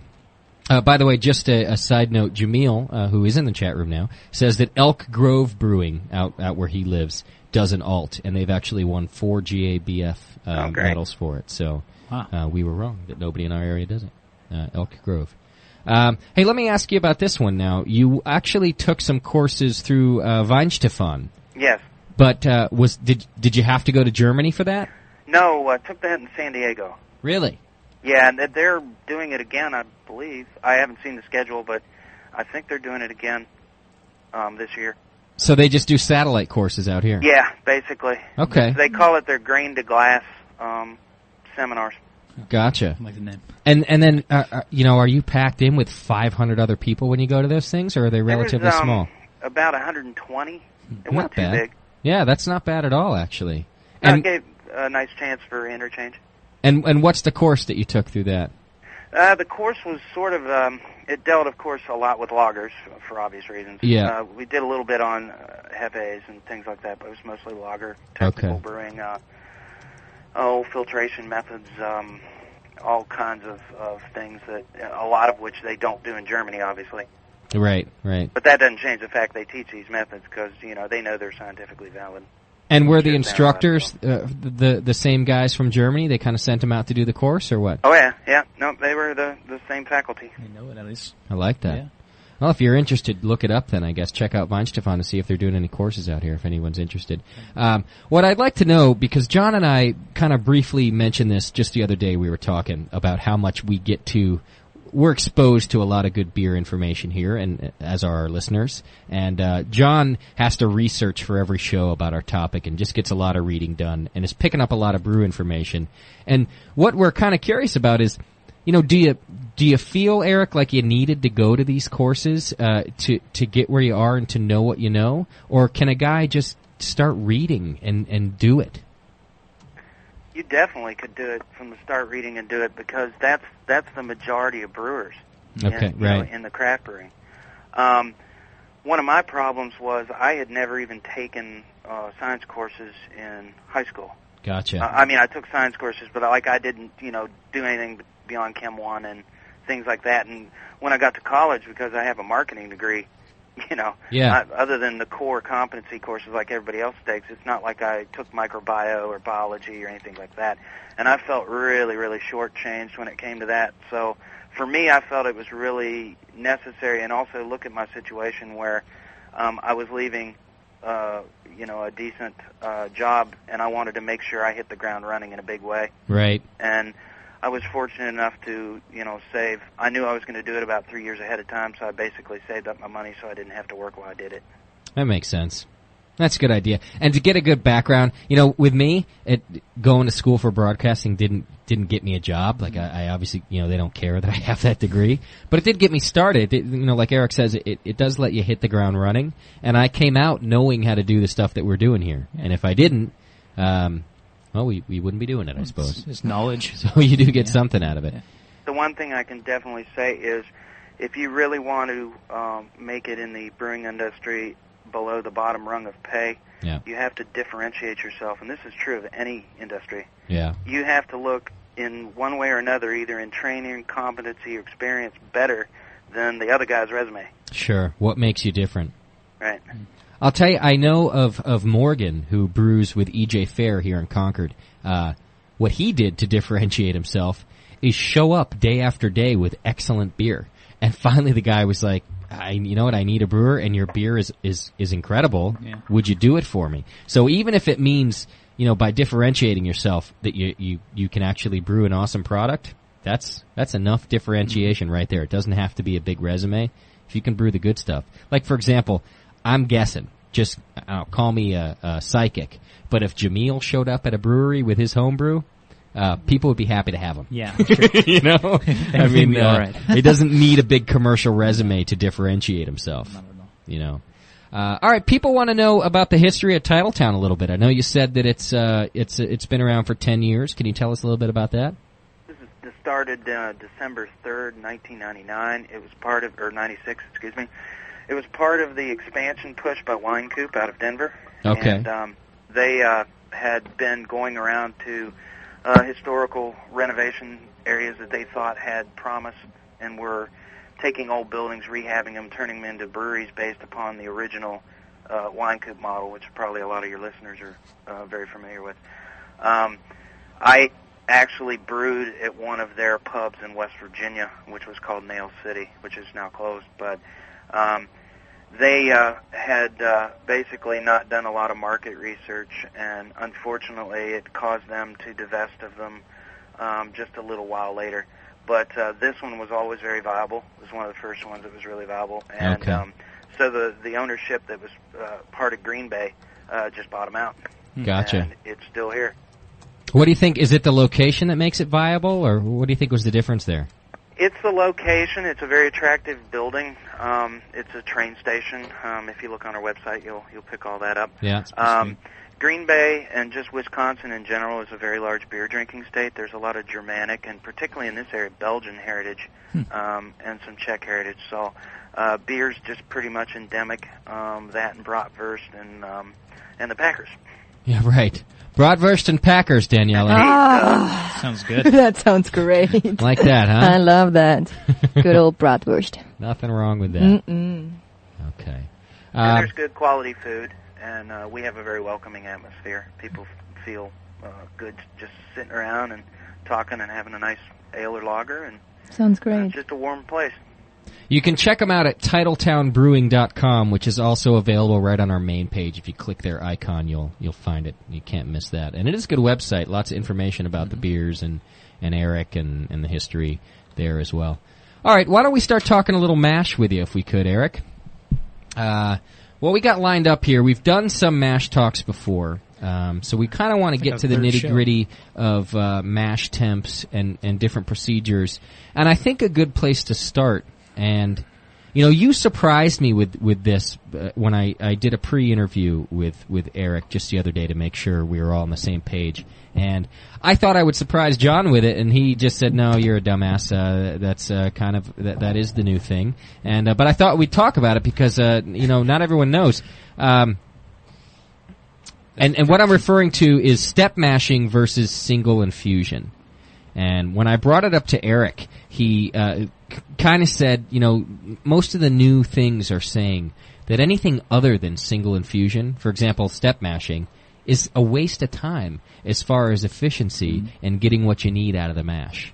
Am I quoting you at least close, Eric? That's true under a number of scenarios, not all.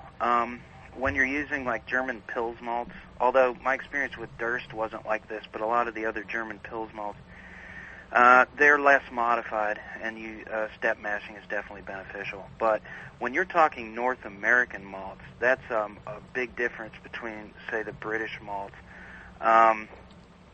With the British malts, they're well modified, they're low in nitrogen, they're highly kilned. A single infusion at 60C 140F to, say, 65C 149. Yeah. With a longer rest, because of the slower alpha action, you're looking at 60 to 90 minutes works really well with those in both a pro and a homebrew setting. But in North America, there's a huge surplus of alpha and beta amylase, as well as a number of other things in the mash. There's I don't want to get too far. Yeah, hang on 1 second. Before we go any further, talk to me about alpha and beta amylase, either John or Eric. What enzymes, So we're talking enzymes here? When we say alpha or beta? Okay. Go ahead, John. So alpha, for example, is harder to break down or easier to break down than...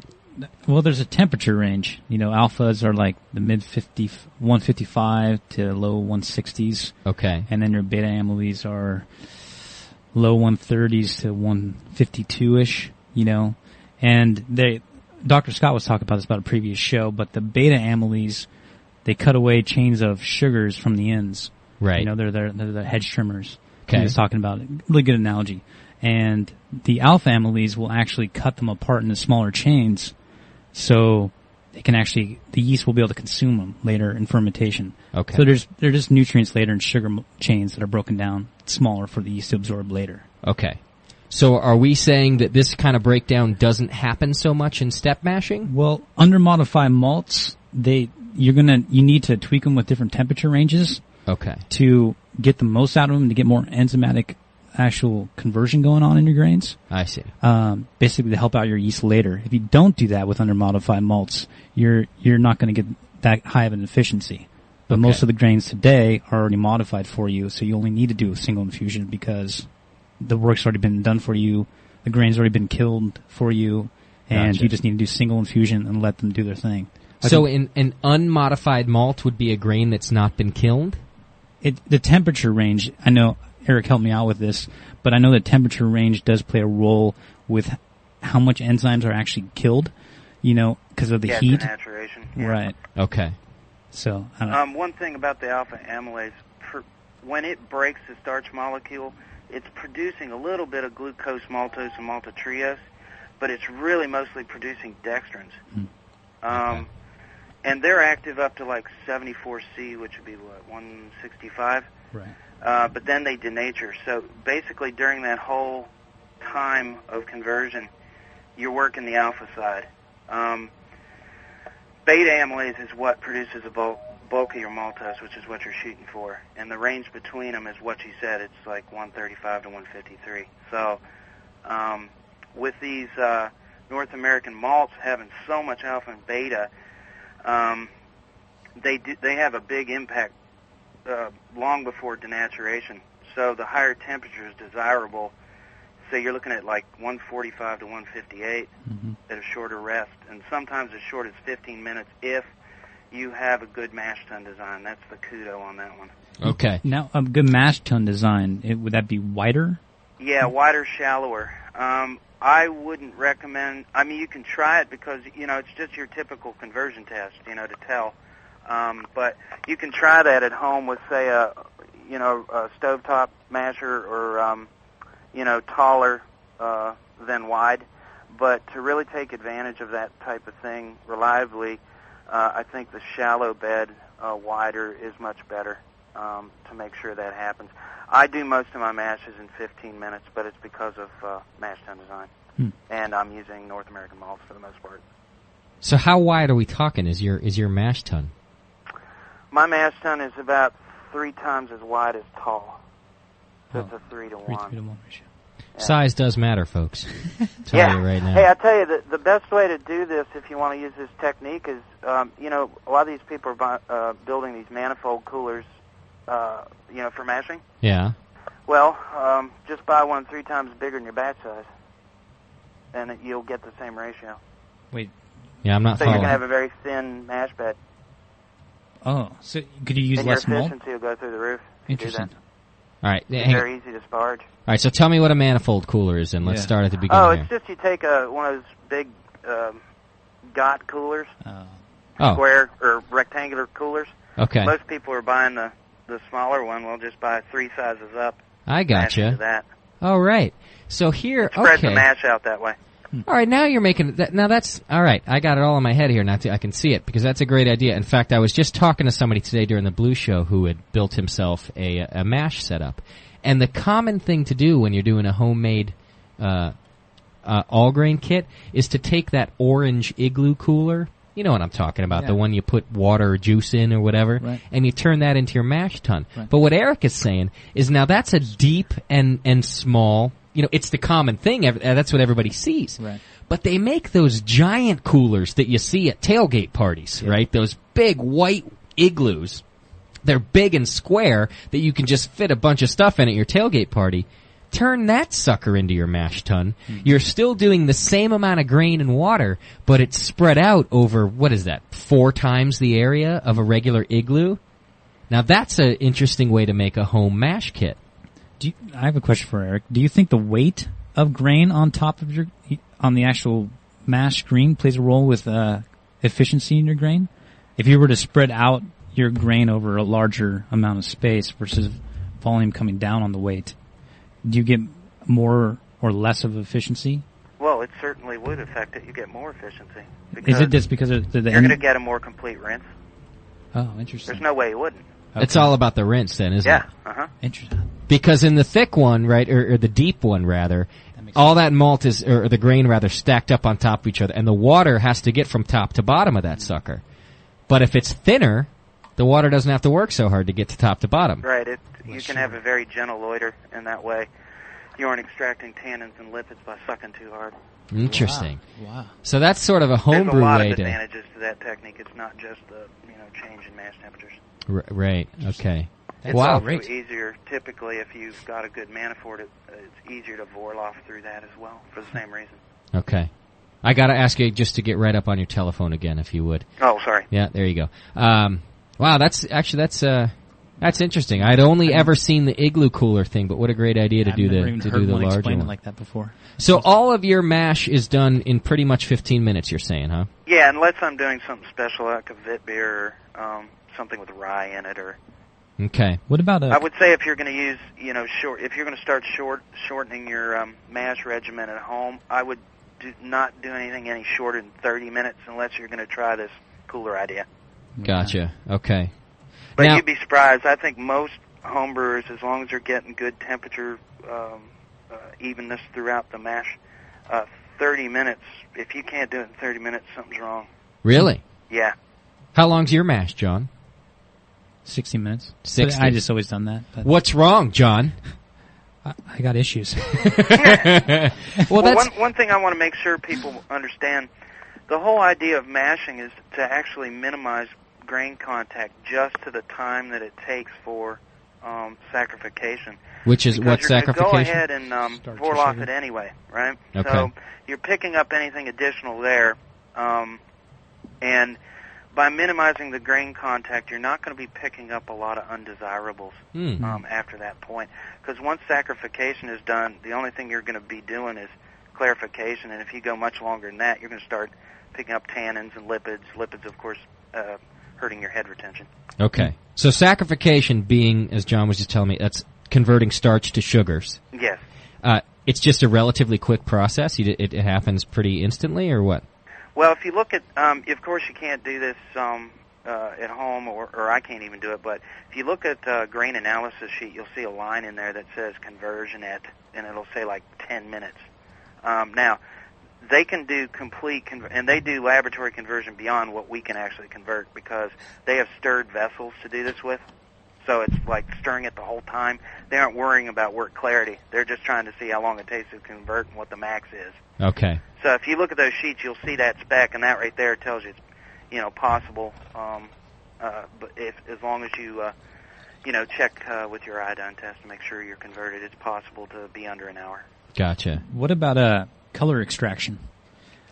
Color extraction usually here again, by the time you're done Vorloffing, is already set. You aren't going to really get any more after that point. One thing, there's some other things that go with mashing, and there's just a ton of implication when it comes to pH. Okay. If your pH is too high in your mash, you're gonna break more maloidin out. Okay. So you can increase your color that way. So there are other effects not directly related to that. But basically, if you can cut your mash down to 30 or less, you're going to get more desirables and less of those off flavors, tannins, and undesirables. Is kind of what you're saying, right? Right. Correct. Okay. And I've got just a question from the chat room that says quite simply, 15-minute mash? Question mark. To that. They're going. I tell homebrewers that. All right, how about we do this with your 15-minute mash? If we can take, for example, your alt beer, because I got a question from the chat room about that. So, what temperature are you doing, and what grains are you using for your alt beer, and are you doing a 15-minute with that?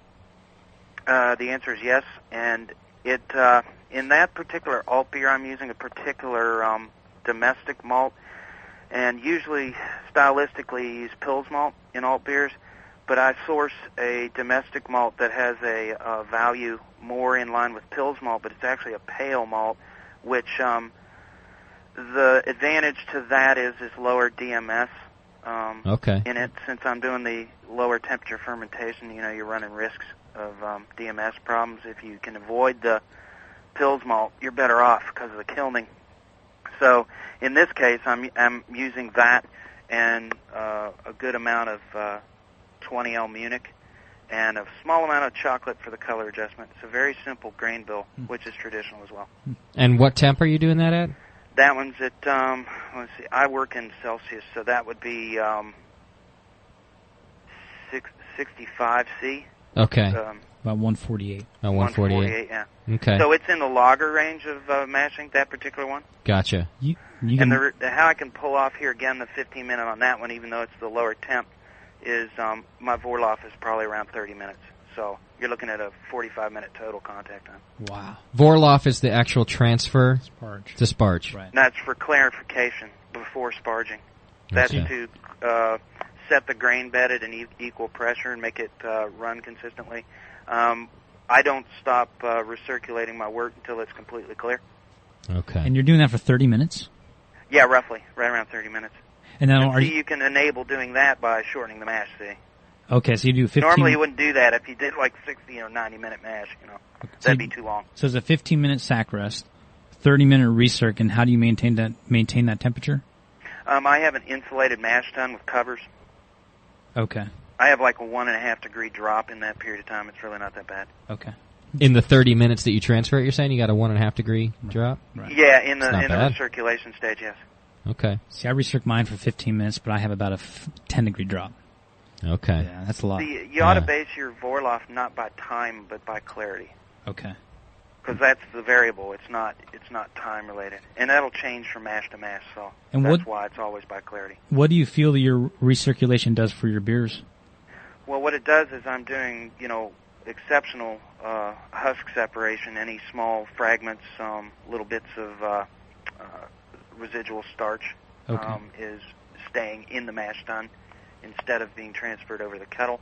Obviously, the husk fractions are to reduce tannins. Right.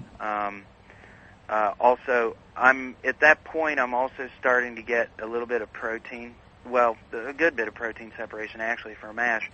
And you can see that on the top of the mash when it's done. It looks totally gray. Right. It's all collected and gooey.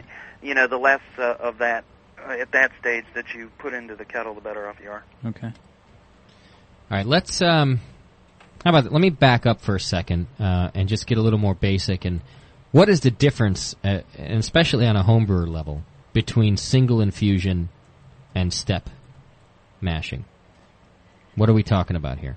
Well, it's basically dependent upon your malts, because all of these mash techniques are can be applied to some and not to others. You have to know your malt source, its level of modification, and whether it makes sense to change your regimen. Most of what we brew with in North America, you can go with this type of strategy. But as soon as you start to go with British, some German, some of the under-modified Czech malts, you got to sort of scratch your head a little bit and figure out if it's going to work. Gotcha. Okay. How about I'd say the majority of what the people are using in the U.S., this is okay to do it with. And I've even done it with, like, Simpson's Maris Otter, which is British, and it's pretty darn highly modified. Yeah. I didn't have any trouble with it, but that's been my only experience with trying this technique, British malt. This stuff's sort of new as far as in the pro brewer arena. It's only been done for maybe 2 years or so. So it's not like I had a lot of time to cycle through different malts with this. Gotcha. Just kind of went for it. Is that what they were doing at Tattletown when you got there? No. You brought that in? I brew in a whole other technical way. Okay. Yeah. All right, let's back up even further to your homebrew career. And I'm curious, we mentioned it just briefly. How long did you homebrew for? 84 to, 99, I guess. Okay. Well, I did a couple of homebrew batches after that, but... Gotcha. And now I assume no time for homebrewing for you. No, what did I do? What did I last do? I think I cracked a couple of cans of Woodford Snog and brewed that like 2 years ago, but that's been the only homebrew. But I make wine and mead at home. So. Oh, nice. Yeah. Okay. And were you? Did you start out extract when you got into it? How'd you even get into homebrewing? Yeah, I did one batch of extract, and everything else from there was all grain. You had a Mr. Beer kit, didn't you? No. No, I had a bad experience with some dry malt. Oh yeah. What happened? Yeah, it was me. It wasn't the dry malt, but that I didn't know that at the time. Gotcha. It stick everywhere. And it just was tough to get it to ferment. Oh, okay. Were you just kind of a beer drinking fan and decided that you could brew it yourself, or how'd you even get into it there? Now here's the funny part: I didn't even drink. Oh, is that right? No, I'm a musician, and a friend of mine, while we were at practice, handed me what I thought was a bottle of root beer. Okay. And it wasn't. It was homebrew. And the reason that I wasn't drinking is because I had a bad reaction to some of the beers earlier in my life, and it caused muscle tension. It was allergen-related stuff. And I thought, wrongly, that it was alcohol in general.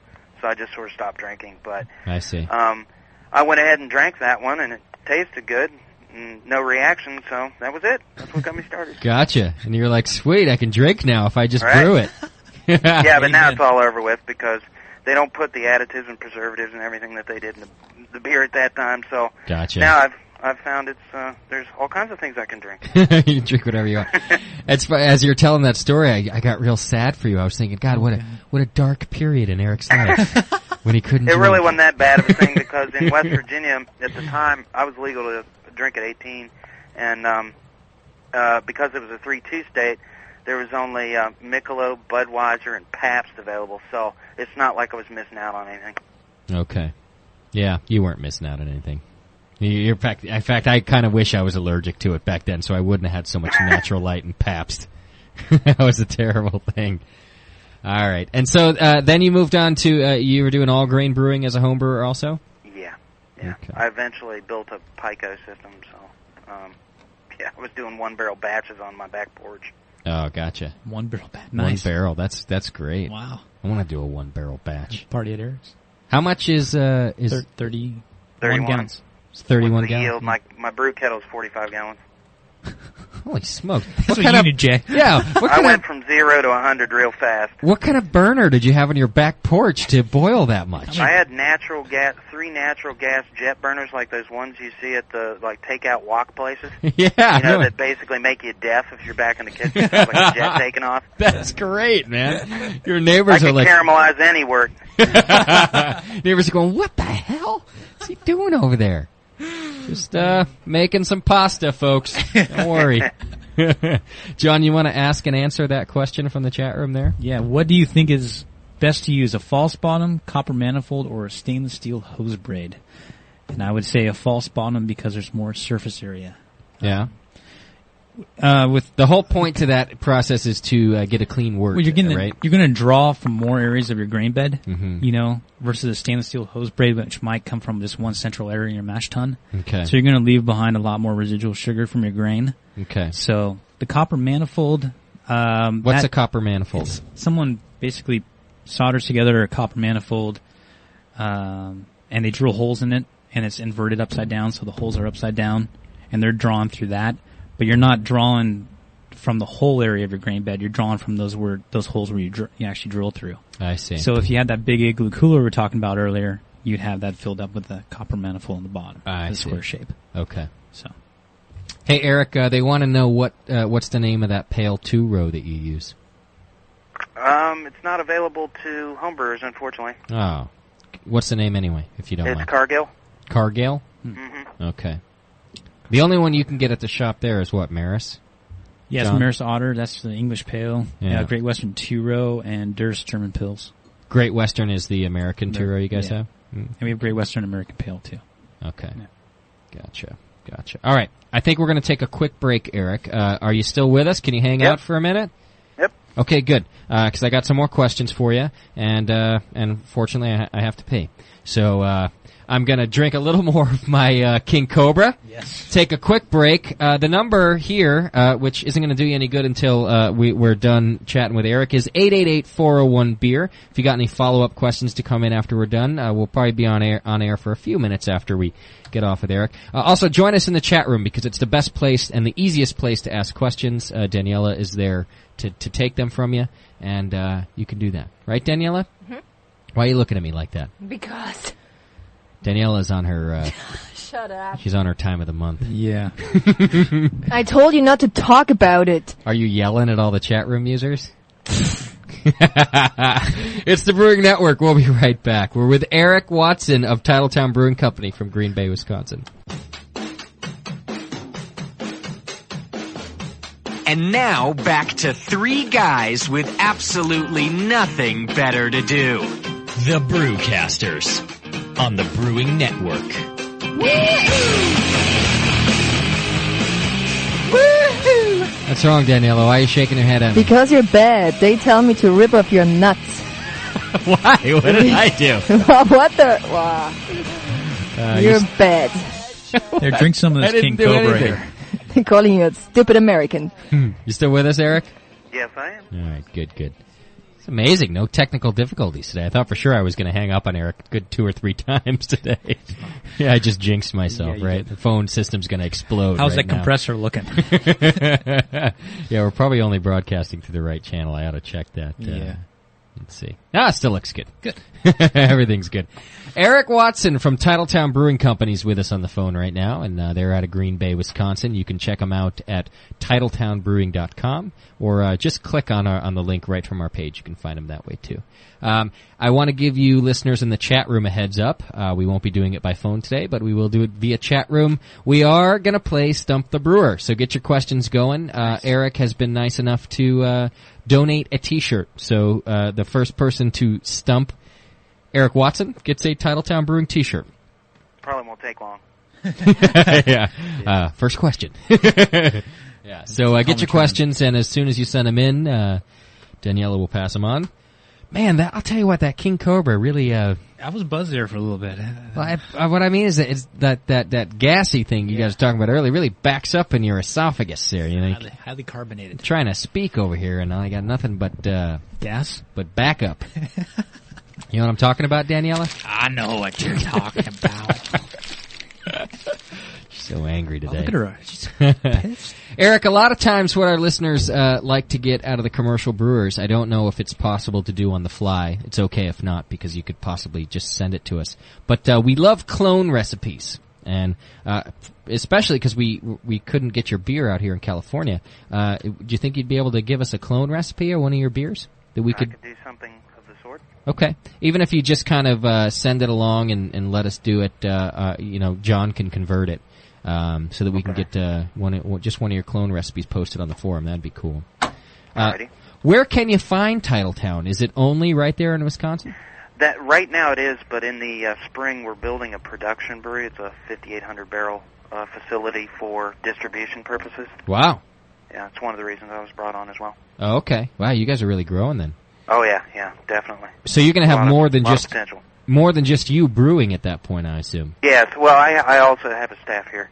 You do? Okay. Yeah, we do 1,200 barrels a year, and when you consider we don't distribute externally, that's a lot of glasses. Yeah, no kidding. And that's just coming right out of the... That's right across the bar. Wow, that's a lot of beer. It's a lot of beer. You guys are a busy place. Yep. Now, are there a lot of microbrews like you guys right there, or? There are 6 others in town. 4 of which are extract only, and there's one other all grain brewer. It's right across from me, actually. Wow, extract brewers. Yeah, do you know why that there's that many extract guys there? Is it just the equipment or what? It's the theme. It's just the theme that they wanted to put up. They, they're like, I think they're 2-barrel systems. Yeah. Okay. And that's just the amount of space that they wanted to dedicate to it, but still have a craft brew theme. That makes sense. Yeah, Pacific Coast did that, so. Maybe the Brewing Network will do that out of here. We should.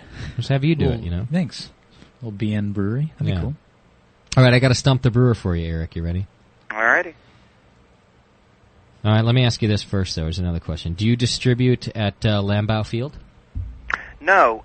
As is with most large fields like that, they have distribution contracts, very long-term ones, because of large money donations, if you want to call them that, from large brewers. And in this case, it's Miller. And that's evidenced by the beautiful sign right on the side of it. Gotcha. Miller. And that's true throughout the country, like Coors Field, blah, blah, blah. Yeah, of course. Is it still called Lambeau Field, or is it called... Yeah, Oh, it is? See, at least you guys got that. At least it retains its name. Right. Oh, yeah, it's an awesome facility. Yeah, see, here, nothing's retained its name anymore. I mean, Candlestick Park is now 3Com, I think, and... I don't even know what. Everything. What money will do for you. Oh, yeah. It's terrible. I hate that. Yeah. That drives me nuts. Capitalists. Look, I don't have a problem necessarily with corporate sponsorship. I think the money is needed, right? But why would you change the name of a stadium? I mean, what does that do for you? You know, the Oakland Raiders Stadium, I think it's changed 3 times over the last 3 years. Yeah. It was, I think now it's McAfee Stadium. Before that, it was the Network Associates Coliseum. Before that, it was 3Com. It's ridiculous. Yeah. It ruins the history. You don't gotta change that. Just absolutely could not occur in Green Bay. I'll bet you if it ever came up, it was shot down before anybody else even heard about it. See, I like that. Yeah. There's no way. It's kind of uproar that should happen. Yeah, exactly. If you have a see, even in San Francisco, Candlestick, that was a historical stadium for us. Candlestick. But now they change it to 3Com, and now I think it's even something else. I don't even think it's 3Com anymore. I wish we would have revolted about that, but California's pretty corporate. Yeah. I'll do a quick plug, by the way. Danielle and I watched a documentary. It's pretty popular, so some of you might have heard of it. It's called The Corporation. It's really good. Take a look at it. It's done really well, and it's just kind of about this thing we're talking about right here, the pervasiveness of corporations in America, and all over the world. It's not just the United States. Yeah, you're absolutely my bad. Not America at all. It is. It's the world. It's sort of this new global government, basically, our corporation. It's good. Good. I'll leave it to you. I won't say too much about it or state my opinions, but check it out. It's worth watching. Nice. Talking to you, Eric. Okay. I'm just kidding. All right, so stump the brewer for you. Are you ready? All right. Okay. What country has the most beer brands? Most different beer brands. What Belgium. Country? Okay, not stumped. Wow. Very nice. He knows. That's right. 800 and some at this point. 840, I think. Is that what it is? Wow. He even has the number. Really? 840 different brands? And Belgium is such a small country. It's like San Francisco. That's like every other house that's in Belgium brews with their own brand of beer. Some of those breweries are really small. Yeah, I guess so. Like the size of our studio, for example.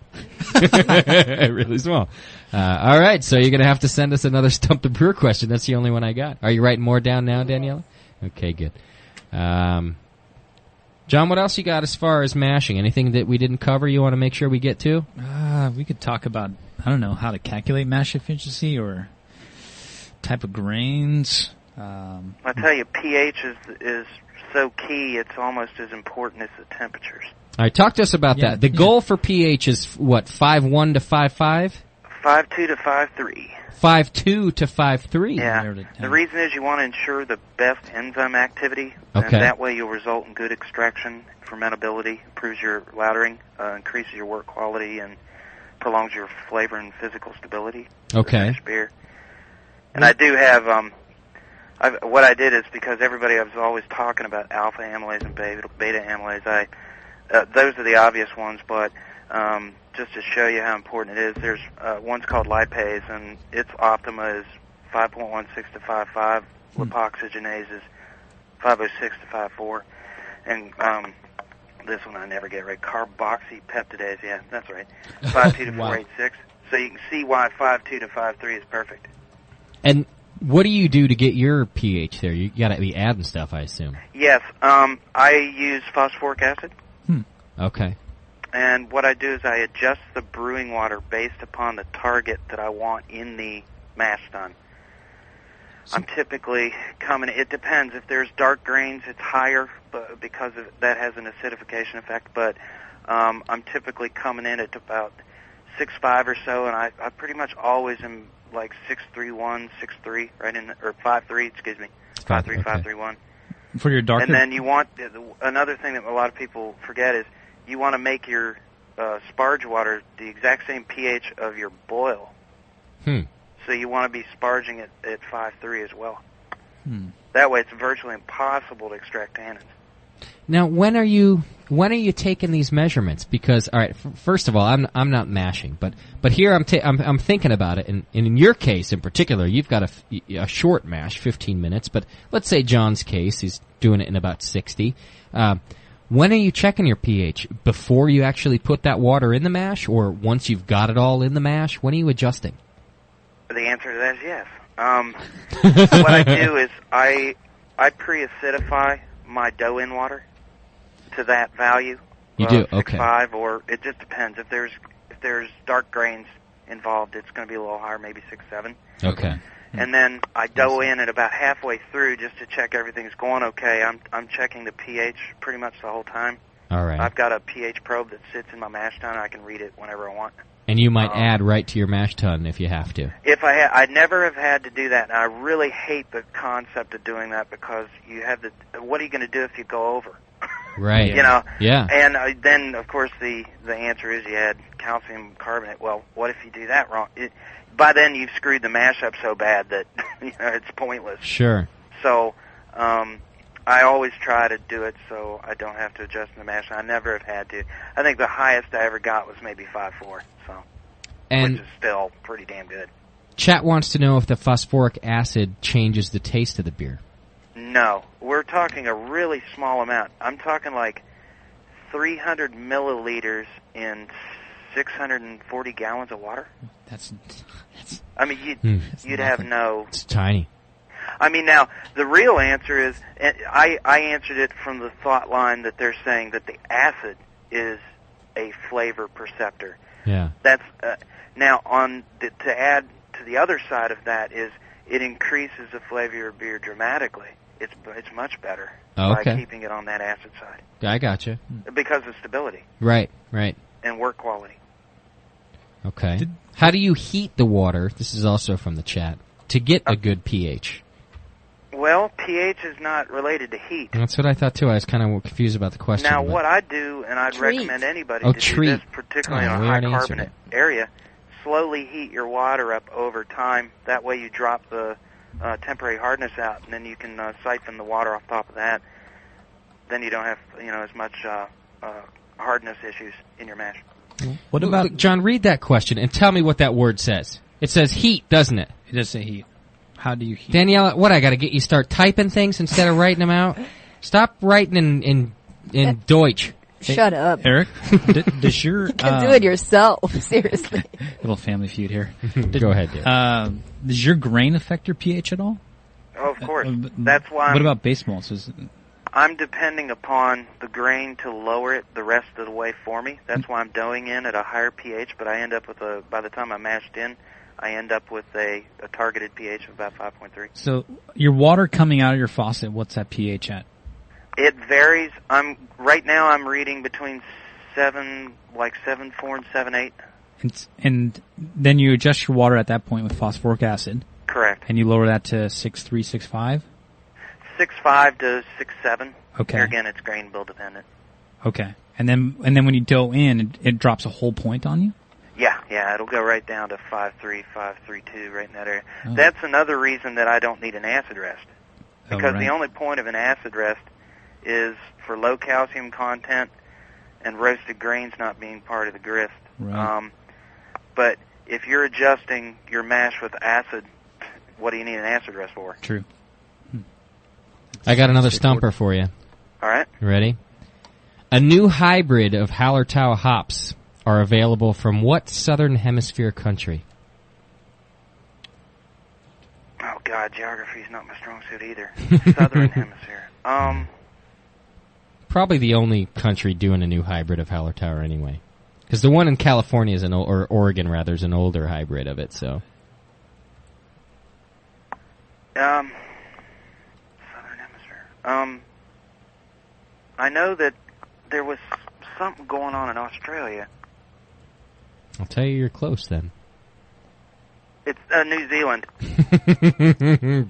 Was that too much of a hint? No, I was trying to think of the name of that research lab that I was reading about. It was in the ASBC Journal, and I couldn't remember what the name of the research lab, and it's a joint project between the agriculture in Australia and New Zealand. So, yeah. Well, we got another one soon. Danielle was all angry that you were able to answer that. That was close enough, regardless. Yeah, absolutely. That was good. Okay. This. Well, how's this question look? Well, I'm just curious about the answer to this one. Actually, I'd have to know. I'll ask it. Okay. Who was the first American to brew a lager type of beer?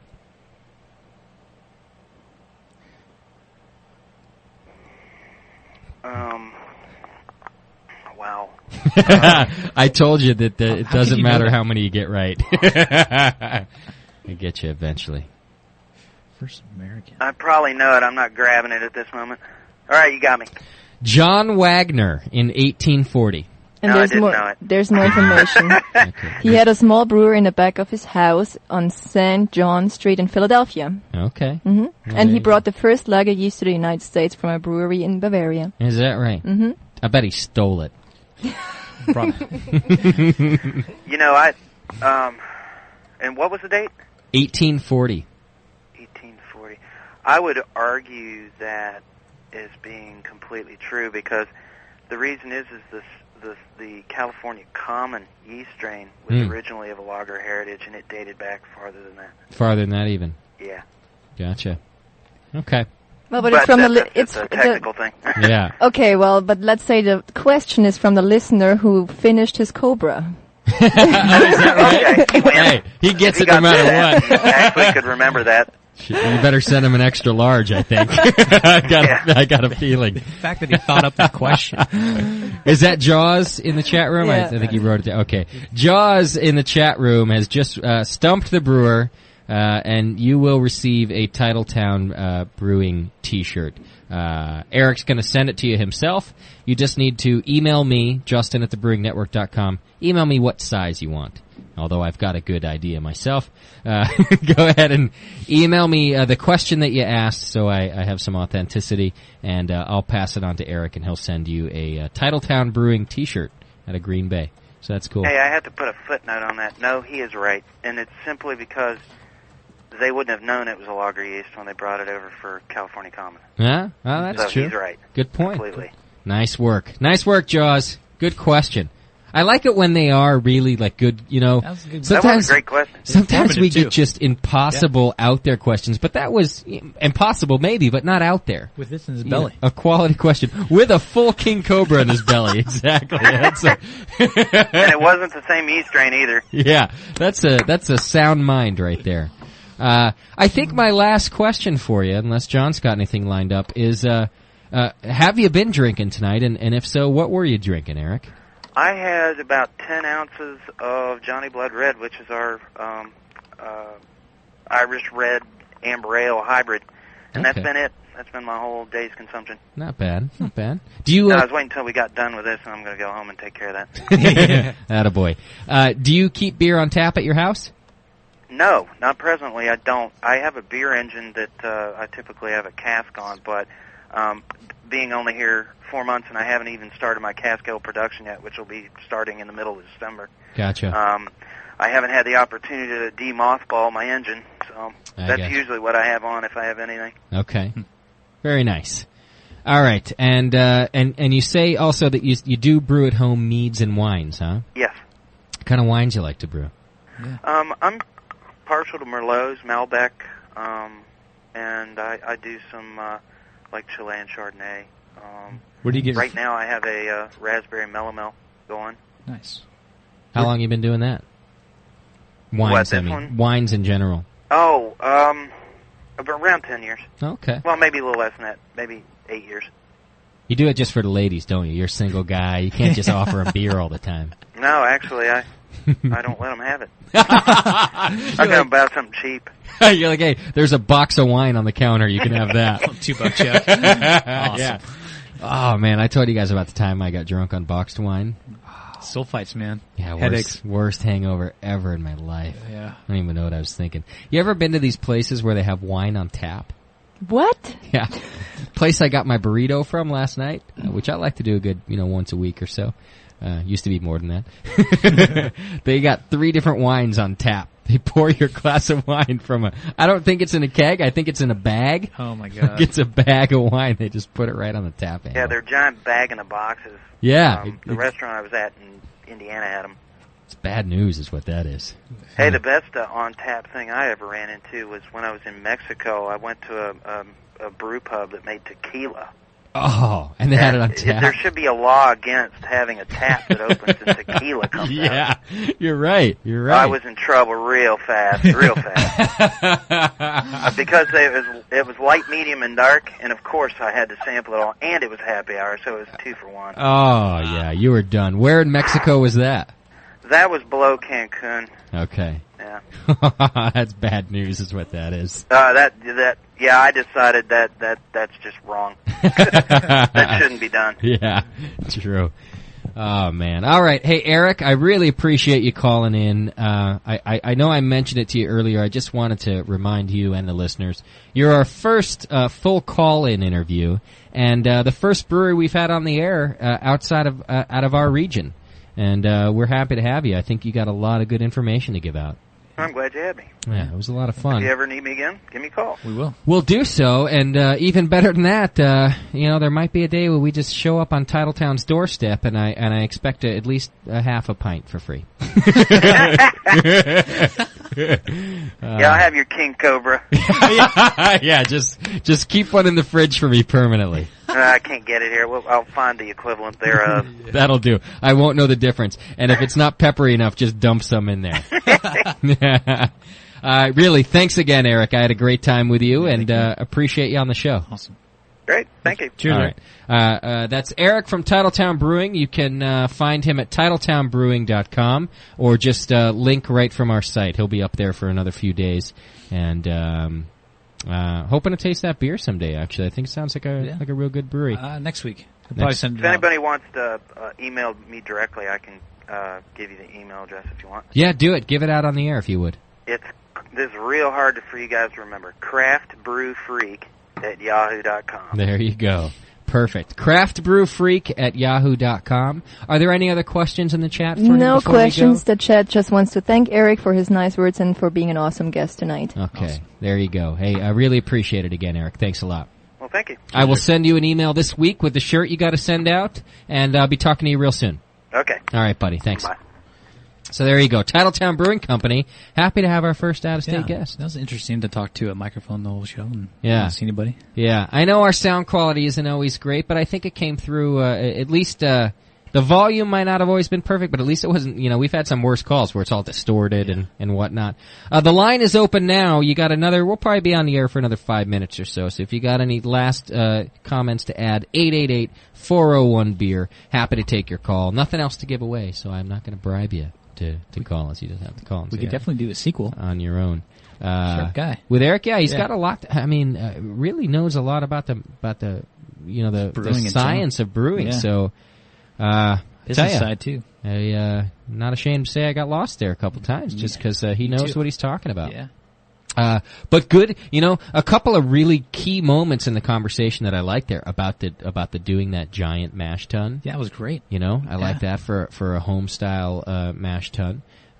Great idea there. The 15-minute mash. Mm-hmm. Talking about what it is that's actually taking place in the mash, that converting starch to sugar, that the longer the water's in contact with those things, the more you're gonna get those off flavors and tannins and whatnot. That's good information to know that the less time you can spend doing it, the better your beer is going to be. Yeah. Just good stuff. Yeah. Good archive to reference. I'll listen to it. So, ice wine.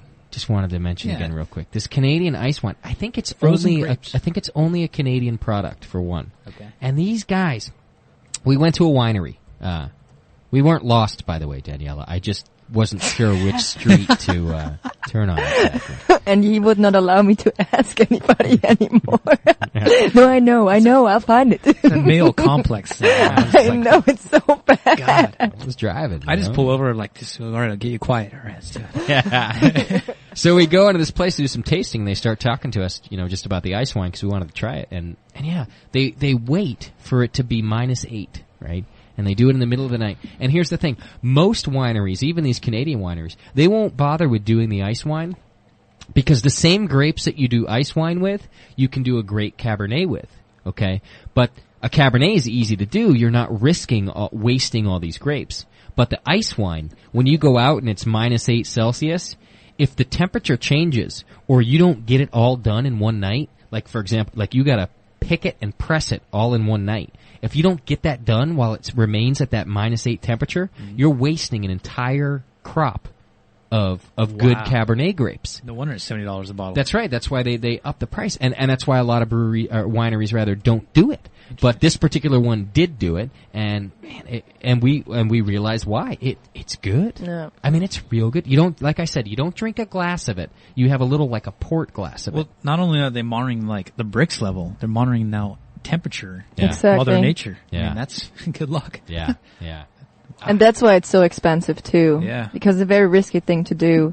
But it tastes so good. It tastes like syrup even. It's so thick and it's excellent. And the different flavors that you get out of it, it's crazy. You wouldn't expect you can get this out of a grape. Yeah. I'm talking honey, like a lot of honey flavors, and what else? Some cinnamon, and just things that you go, how does this come out of a grape? What color is it? The particular one that we got looks a lot like a white Zin, actually, like a so real they like crush pink it color. and press it that night. Yeah, that night. Everything Everything needs to happen that night. In fact, There's like no skin contact really. That's right. The vintner had his pager on him because he was waiting for that night. He was thinking that it was going to get to -8 and that he might get the call that night. Wow. So they're all like on call. All the field hands, everybody. If that call comes through, they get out, they pick it, and they press it all in one night. Wow. It's cool. It just was a cool thing. So we spent a little bit of money on that to bring one home just because, well, for one, it was good, and you can't get that here. We thought it'd be great. Come on, imagine ice wine in California. Not happening. What do you know? I could freeze a bottle right Cold now, box, and that's about as close as we get. So good show. All right. Why don't we wrap it up? As I'm doing the wrap up, let me give a heads up right now to anybody. If you got your kids listening, the song I'm going to play at the end. They want me to change the outro. Okay, good. Not everybody wants the homebrew song anymore. I think we'll bring it back intermittently, but as the official outro, we're going to change it up a little bit. People have been asking for it, and I got a new song to play. I've been asked by a couple of our listeners to play it, and I'm going to play it because I think it's funny and it's good. But I'm going to give a disclaimer that it's not for all ears. So if you got any kids in the room, put your headphones on or send the kids to bed or whatever you got to do. There's a couple moments in there that you don't want them to hear. So I don't mind playing that kind of stuff. I just want you all to know about it. So that's going to be our outro, is that particular song. So you got another 45 seconds or so to get the kids out of the room. Next week, the godfather of homebrewing, Charlie Papazian. That's right, Charlie Papazian. We're going to try very his beer. active in the AHA, He is which the we're AHA. going to talk to him about. Yeah. And because there's a lot of questions out there about why you should join, and we're going to let Charlie answer that. And he's got a new book out, not to mention his other books, which people just live by as brewers. And he also sent us some of his homebrew, which I've got in the fridge. I didn't leave it on the porch for a week, which is a good thing. And you're not going to drink it, right? And I'm going to try my best not to drink. He sent us a fair amount, and we're going to try those beers, which I think is I'm pretty excited about to try Charlie Papazian's homebrew. Yeah. I mean, if there's anybody's homebrew to try, that's it right there. Yeah. So happy about that. We got that going on next week, and Doc's back with us next week. I believe that Morgan from EJ Fair is going to join us because he's a big fan of Charlie, considers him kind of his mentor, and wants to be here for that conversation. So next week's a good show. On top of all that, we're announcing our new lineup for January next week. So all will be revealed on next week's show. If you're curious about what we got going, all you got to do is tune in next Sunday at 5 o'clock, and we'll be telling you everything. It's good, huh? Good stuff. Make it happen. Am I going to have to fight with you for the rest of the night, Daniela? Oh, I'm going to kill you. I'm leaving now. You better. What's you for pissed dinner? me off, too. What's for dinner? What'd he do? Just his presence. Just look at him. Thanks, everybody. We'll see you next week Night. with Charlie Papazian. Thanks to Eric Watson from Titletown Brewing Company, Green Bay, Wisconsin. Great guest. Hope to have him back again. And thanks to all the chatters for hanging out and sending your questions in. It's the Brewing Network. We'll see you next week. Titties and beer. Titties and beer. Titties and beer. Titties and beer. I thank God Almighty for titties and beer. Big titties and beer. I'm two-legged deer. Titties and beer. Thank God I ain't queer. Titties and beer. There's one thing Daddy likes, and that's titties and beer. Big old titties. A little titties and beer.